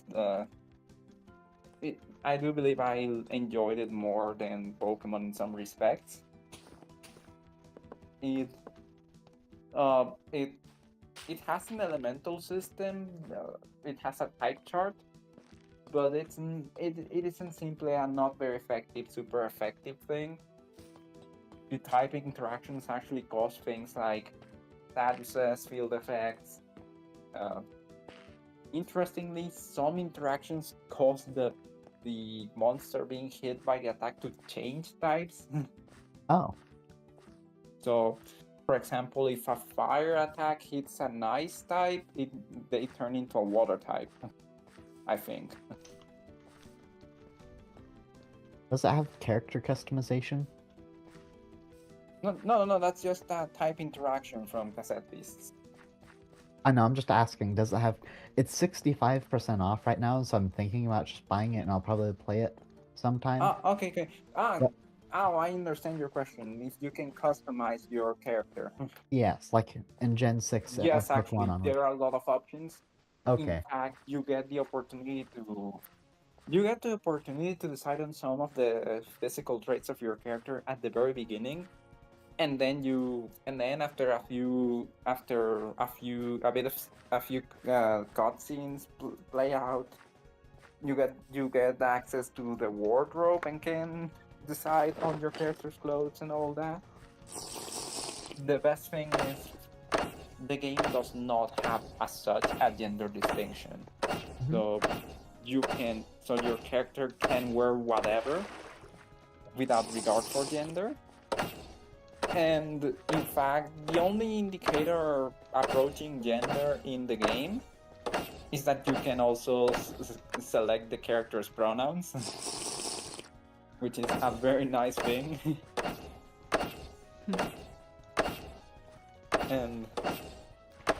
And so, and there are a lot of options for customizing your character's hair, clothes. It's very neat. So yes, you can customize your character.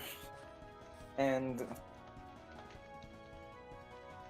what else was I going to say? Oh, also, there is a relationship system because you have your main character, and then you have a partner character who can be swapped out once you meet more partners.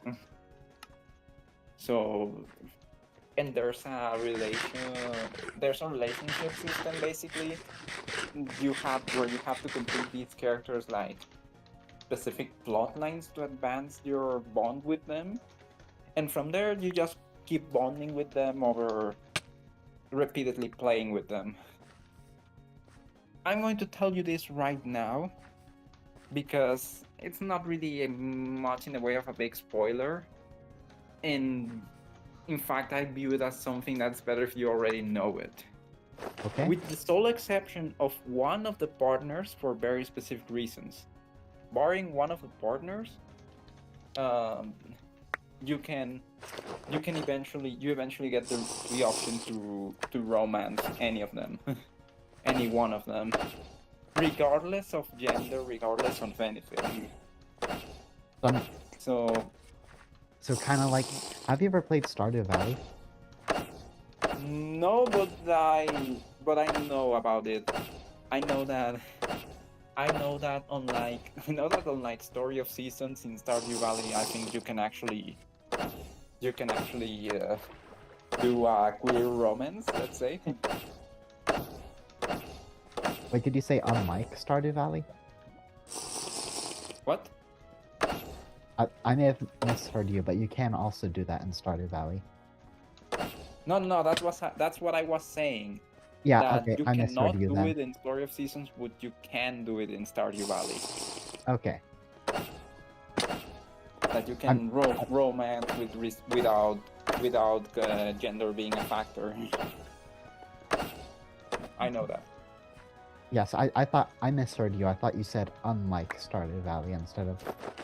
Oh wait. No, I Oh you. said it Oh wait. backwards. Yeah. Because you couldn't do it in the first game. Okay, I understand now. Yes. Anyway, So thing I did just think of, which just relates to, like, I guess in a way indie games. But Ash, for instance, it's gonna be accessible. Are you gonna buy like Toho Komikyo new classic, the embodiment of Scarlet Devil? Maybe. You should. you're trying to pull Astra into Toho. You're very clever, Senpoo. Yeah, I am. I mean, it's gonna be more accessible than ever. Like an official translation on like multiple platforms. Yeah. Yeah, you should consider. When is that releasing? Or- September. Oh yeah. On Chernobyl Day, actually. Is there a freaking like bug in my ear? What the heck was that? It's releasing on Chernobyl Day. I noticed that as Yeah, soon as it was announced. it's insane. So, context for Astra, the 9 September. Yeah, I think 9/9? Astra knows about that. I've heard of it. Okay. I don't know the context behind Yeah, it. considering I just Okay, do it all here's the the time. context then. Yeah. It's that's Cherno Day in the fan base, and the reason for that is that there's a meme with Cherno, because in the number 9 has been associated with Cherno by the fan base, because in the manual for Toho 9, in the manual for Toho 9, there's the section that explains all of the elements in the on screen, like the what is it, like the charge meter and everything. Yeah, so it has that, but then it has like a number like next to like everything on the screen corresponding to like the Yes. explanation of what it is. And Cherno appears. So for the example on the manual, Toho 9 is a versus shmup. So instead of it being a traditional shoot 'em up or single player where you just complete stages and whatnot, Toho 9, and this is something it shares with Toho 3 and Toho 19. Um, it- you pl- you play like a split screen duel against an opponent, where you try to get each other to get overwhelmed by the Banmaku on paper, because in practice, if you play against the CPU, it just has a built-in clock for when to get hit, and at any other time it dodges impossibly well. But the thing is that in the manual, I think Reimu is the example character for the player character for player one, and then Chirno is the example for the opponent. And Chirno is marked with the number as the ninth item on the explanation of the manual.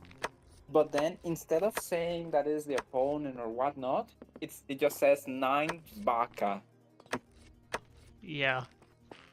She just And the labeled reason as for idiot. that is that Chirno in the lore isn't very smart because she's a fairy and fairies are not very smart. But it's also a bit ironic because it's also established that Chirno is actually on the smarter end of fairies. Yeah, but anyway, the literal creator of Toho just straight up called her an idiot and labeled her with a 9. So now people make the 9 joke. And also, it's kind of a funny other coincidence that this happens to be Toho 9. So, yeah, 9-9.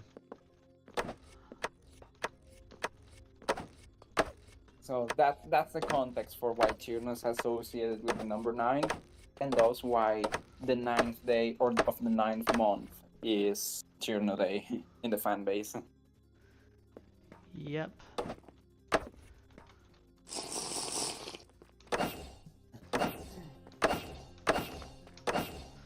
So, anyways, where was I going with Cassette Beast? But yes, you get the option to romance any one character once you max out their bond meter. So you can think. So you could think about that, about which character you would like to romance. And there is only one partner who cannot be romanced, and there are very specific reasons for why they cannot be romanced. But you'll see once you get to that. And it's really good with the story too. Like each character, like each partner has their own, as I said, has their own personal arc plotline thing, and it's very well written. You and you know how people often say that no one really plays Pokemon for the story. Well, that does not apply here. Cassette Beast is absolutely a game that, among other things, can be played for the story. I mean, I did buy it, so I'll definitely be playing it. Woohoo. It was only $7 because of the sale, so I may as well. Speaking of buying Nice. things, I think a while back I did actually buy the Halo Master Chief Collection because the homie himself, Gav, has been begging me to play Halo for a long time. So one of these days I might stream Halo blind. Also, neat. Need a dude. Also, yes, I'm the generic response person on this. Yeah, I mean, I don't have much on to this- say either. I've never played Halo. Understandable, but Cassette Beast also, the fights are predominantly double battles. Oh yes, But- that's great. Sorry, I've always That's just so- wanted a Pokemon game with that's all double battles. Fun fact, there were actually 2 Pokemon spin-off games that were essentially that. Colosseum and XD for the GameCube. And it's unfortunate that we didn't keep getting games with that approach of focusing on doubles. I've talked about this before with Senpoo, but I do feel like doubles are not adequately uh, used enough in the main series Pokemon games, and that's a shame because one, they add depth to the combat system. Two, many mechanics have kept getting added over the generations that are specifically meant for double battles, but then you have like 5 double battles in the entire story, so you never use any of that. And third, official tournaments are in doubles, so it feels like a disconnect that the games themselves don't really have many double battles. Interesting. But back to my point, yes, Cassette Beast is mostly focused on doubles. It is possible under specific circumstances for either your side or the enemy side to have 3 monsters on the field at the same time. But the default state of battle seems to be doubles. Also, some early battles will be against a single opponent, and there are other circumstances like that. But but again, mostly doubles.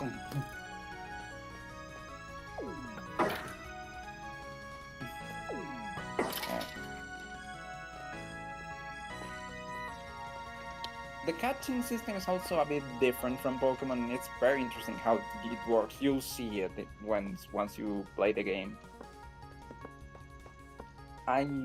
In fact, I would sort of compare it with some differences to the catching system in Puppet Dance Performance. I don't know if either of you knows that game. I know it I do not. exists. I haven't played it or watched it or know anything about it. So basically, it is a Toho fan game that plays like Pokemon. Officially, it doesn't have an English title. It's officially it's called Genso Ninjo Embu, but because that title translates to Fantasy Puppet Dance Performance, people in the West just call it Puppet Dance Performance.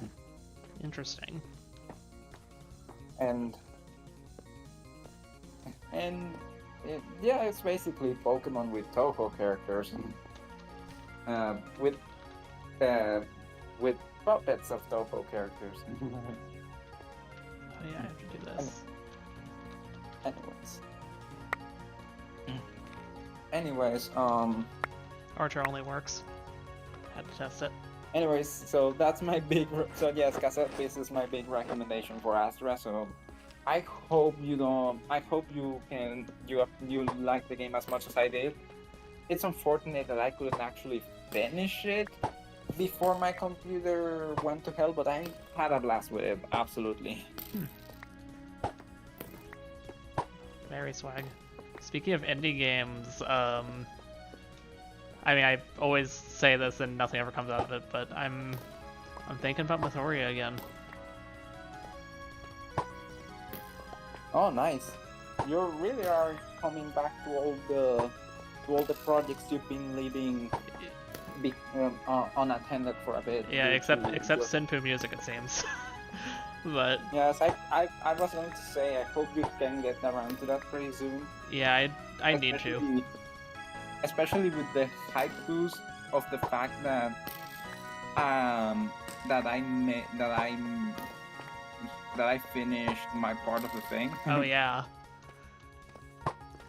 Yeah, I think my first step is I need to finish the Satoria range. Yes, you did tell me that you wanted to put out one arrangement for the channel. Yeah, I want to try to get that done first, and then from there, it's a whole world of opportunities. I mean, because you have Yes. like the regular arrangements, you have the project, you know, you have Mythoria in general. You have just other original composition stuff that I could post online. Like I have this like one idea for an album thing, but it's like that's like a whole thing that will require a lot of effort, but if I can do it, then that's like a whole new thing for me with music. Nice. I'll have to leave soon. It's late for me. Yeah. We'll probably end pretty soon as well. But Yeah. I do want to discuss one last thing with Astra briefly. Okay. Yes. Astra, have you tried much in the way of emulation? Yes, I have. Okay. I've gotten emulation working for several different things, but I just don't really stick with the games usually. Yeah, like you tinkered with emulation, but you haven't really like actually played much with games on emulators. Yes. Ah, that makes sense. Mostly just a few Pokemon games, but honestly, I've played too much Pokemon. I don't really stick with those too long anymore. Okay, I get it. Here's why I was asking about this. It's because since Senpoo is trying to pull you into Toho, I wanted to bring up that for the first 5 games, they were the first five games were for the PC-98. Actually, I did Yeah. get Astra to play Lotus Land Story once. Yeah, he did. This is like years ago. I'm having a conversation that I'm trying to have a conversation that's a bit unnecessary. I was going to tell Astra about PC-98 emulation a bit, but it seems that that bridge has already been crossed, sort of. Yeah. Again, if you do want to like Okay. start with a Toho game though, Toho 4 is a good one. So Yes, Lotus Land Story is it's a really good starting point. It's the easiest game in the very, series. beginner-friendly game. Because for example, Toho 6, which is the one that's getting remade, it's not the worst starting point by any means, but it can be, despite the fact that it's been recommended to newcomers in the past. It actually can be a bit of a rude welcome. Yeah, I think it's like a pretty Depending on- decent one, just in the sense of like it has the core gameplay, it keeps things pretty simple. But like also like in terms of just the way a lot of things are, it does kind of have a different feel for most of the games that come after it, specifically because like Toho 7 introduces a visible hitbox when you focus, and so the bullet patterns Also- became a lot more dense to like be designed around that. Another problem with Toho 6 is because it was Zoon's first game on Windows. There's a lot of jank. That's something it has in common with Toho 2, Story Feast in Wonderland, by the way. Those two games are pretty janky with their movement. And then the other issue with Toho 6 is that it's possibly the most RNG heavy. Yeah, it is the most game. RNG heavy probably. So that's why it can be a bit of a rude welcome. It's already like it already has a bit of its difficulty in some things, but the RNG factor is such that the game can feel like screwing you over basically with its bullet patterns. Yeah, enter books. Like I actually played Toho 6 only after having a few 1cc's under my belt first. Does Astra already know what a 1cc is? Maybe. Do you? Astra? What? Do you know what a 1cc is? I have no idea. One credit clear. Here. Yes, it's completing the game without using continues. Oh, okay. But and in Toho that's important because outside of the Bursar shmups, which is the thing which are the free 9 and 19 as I said before, outside of those, that's how you get the good ending. Yeah. If you finish the game with after using continues, you get a bad ending.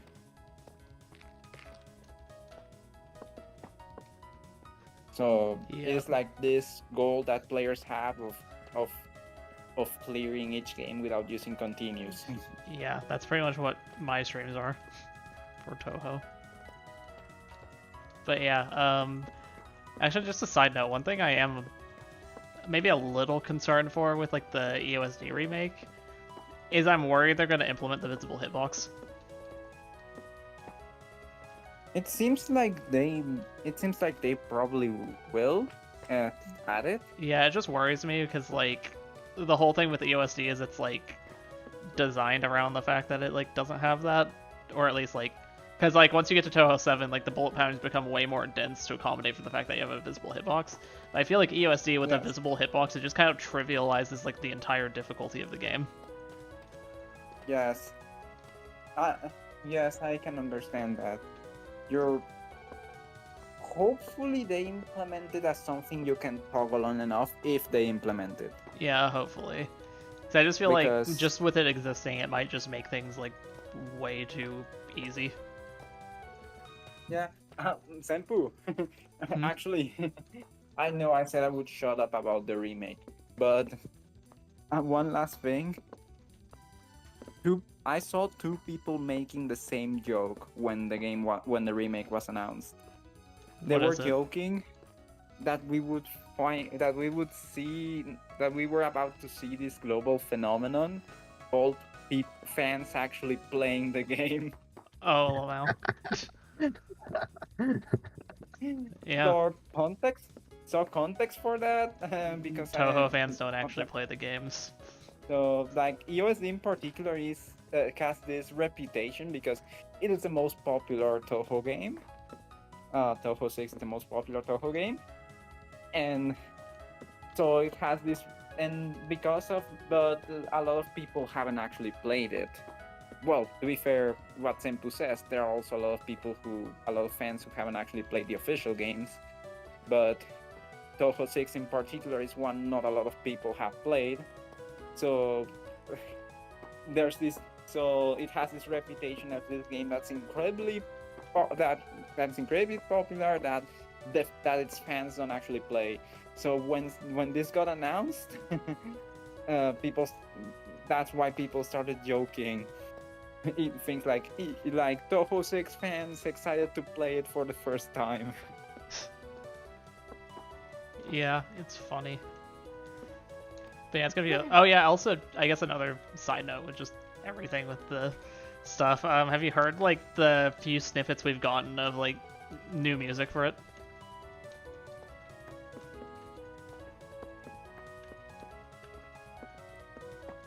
Yokai? What again? Oh, have you heard? What? I'm getting tired. I'm gonna go. Okay, yeah, we're about to end anyway. But yeah, see you, Astra. Bye. See you, Astra. Thanks for being with us here talking a bit. No problem. See ya. Hopefully you get on arenas tomorrow. Yeah, they already left. So Oh, shit. what were you going to do? Yeah, so have you heard like the few snippets we've heard of like the new music? No, I know that you mean like the music redone by Zune for the remake, right? Yeah. I haven't heard them really. Yeah, so like Why? I mean the trailer has Shanghai Tea House in there. Ah. So like just like a bit of it. Okay. So that's in the trailer. But then we've gotten like the full like title screen arrangement because like it was just playing in the background like the entire time during the like stream where like Zune was like talking about it like after like it was announced. So we got like that was playing like the whole time. But then also during that stream there was a segment where they decided to show off the stage 1 theme. The what? The stage 1 theme. Stage 1? Yeah, Stage 1, okay. So yeah, we also have the stage 1 theme, which holy shit, it's so good. It's so fucking good. Nice.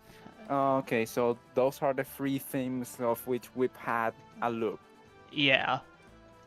And then like And I guess like I think we also heard just like classic UNO in there as well. But I mean I don't think that was the arranged version. Unless it's like sounds identical. But it probably doesn't. Okay. Okay. Give me a moment. Okay. I imagine that. Okay, my brain is working really fast right now to finish the idea. I did hear that. I did hear something about background strings not longer being present or something like that. What is it? And people were having a conversation about that. Maybe I'm Oh. thinking of another thing, but like a conversation of whether or not they like that change. But Yeah, but it's just something to think about. I think it's just cool that we're getting new interpretations of these themes years later. I mean, again, like the stage 1 theme is just a banger. I mean, like the Zune pits are going crazy, and then you just have like a few like cool like SD90 instruments as usual, but then you have like some of like the newer instruments that Zune uses in newer stuff as well. Yeah, we'll see. Anyways, it is time for me to leave. Yep, and it's And time for me to probably end the stream soon. So the only thing I wish I had been able to tell Astro before they left was reaffirm the recommendation for Toho 4. But you said that that's the game they already tried out the other time, right? Yeah, this is like years ago, and I don't even remember. It's just like a very minor thing that like we got into call like once, and I watched them play Toho for a little bit. Okay, I hope. Yeah, I hope they can. My brain is working really fast again, but I'm actually going to close out of the to close Twitch on my computer already. But Yep. What is it? But I hope we can pull. I hope we can definitely pull Astra into Toho. That would be really funny. That would be amazing. Yeah. Is just for the record, do you know whether do you know about Astra's creative skills? Like, do they draw? Do they compose? Do they do? Astra anything? likes to draw. I think they've been trying to like learn some composition, but mainly like they're interested in game design a lot. I see. So like we talk about like solo game dev stuff, and I know there's like a project going on behind the scenes. I see. Kind of like I'm working on Methoria. I wanted to see about the viability of, in its given case, bringing Astra into the thing, but I don't think that's going to be a real possibility. Yeah, I don't know if it would be, but maybe. And we'll see. I hope we can get this off the ground. Yeah. We are a year away from what would be the anniversary of the 30th anniversary of the series as a whole. Yeah. So hopefully we can at least get hopefully we can have like one or two themes prepared for like, I don't know, submit for Boom Boom Maru Extra this time around or something. Yeah, that could be cool.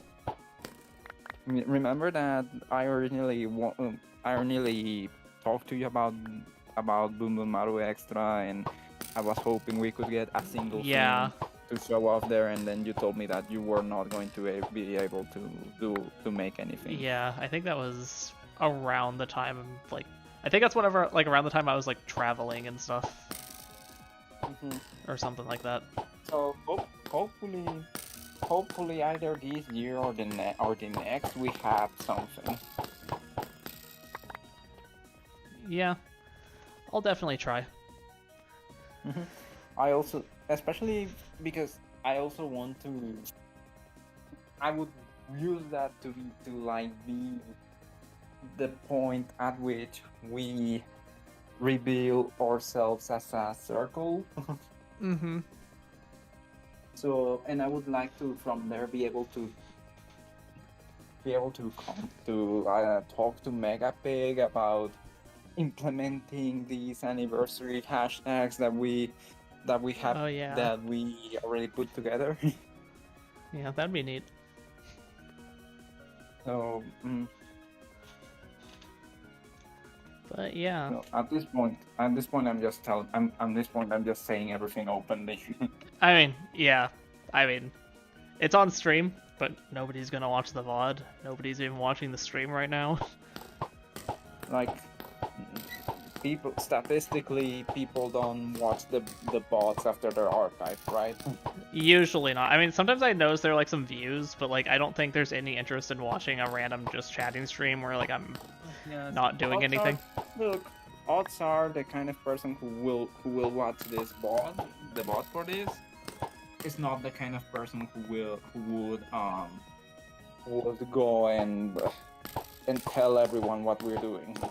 Yeah, I mean, most likely it's either gonna be someone I already know, or I mean, if they're watching the VOD, they honestly deserve to do whatever they want, because like nobody watches the VODs. You're like a real fan, probably, hopefully. But you know, if you know things, keep quiet. Wink, wink. Yes. No one.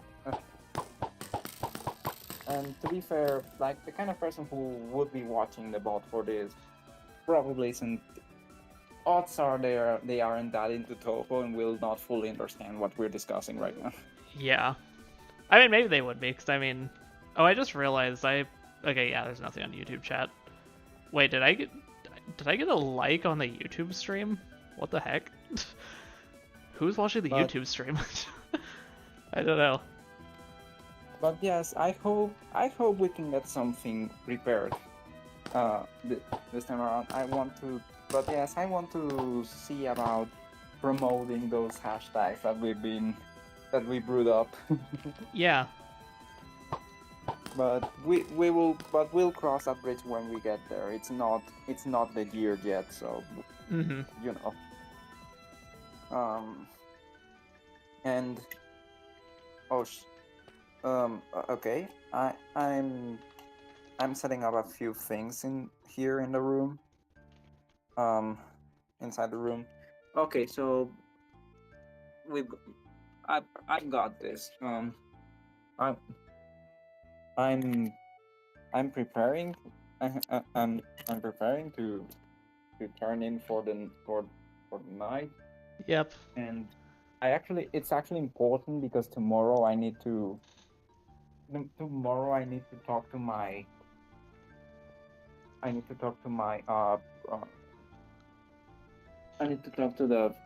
the teacher in charge of supporting me on the project. Okay. So I told her that I had a few questions, and we don't have a lot of time. It's we convened on meeting from 11:30 to noon because she doesn't have a lot of time this week. Yeah. So I actually only have like one big question, and that's it. I want to ask her. It's a format issue more than anything. It's an issue about the format of the document I have to send for within a week and a half. Very neat. And that's literally all. That's literally the whole thing that I'm concerned about. Sounds like fun. But it's actually raining where I am right now. So oh, fun. Yeah, I was getting a bit of rain at some point today. I actually decided not to go to my office today just because I didn't want to deal with the rain. This is actually kind of a good thing because it's honestly where I am. It's better that it rains during the night and not during the day. Yeah. And I say that because typically when it rains at night, it tends to not rain during the next day. Interesting.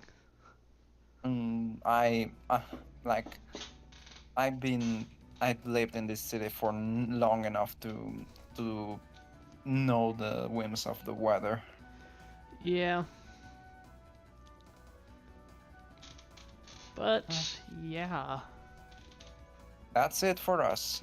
Yep. Hopefully everyone has a wonderful day, night, afternoon, whatever it is where you live. Join the community server. You can talk to us. subscribe to Senpoo Music or whatever. Follow me on Blue Sky.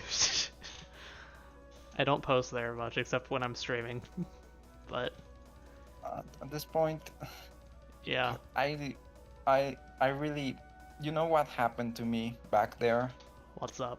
My brain shifted modes because I closed the stream on my computer, and then for some reason that caused me to start acting as if we were no longer on stream, and Oh that's when yeah. I started saying things. Oh, fun. Yeah, I mean, hope we've definitely mentioned the project before. I mean, we didn't mention it by name.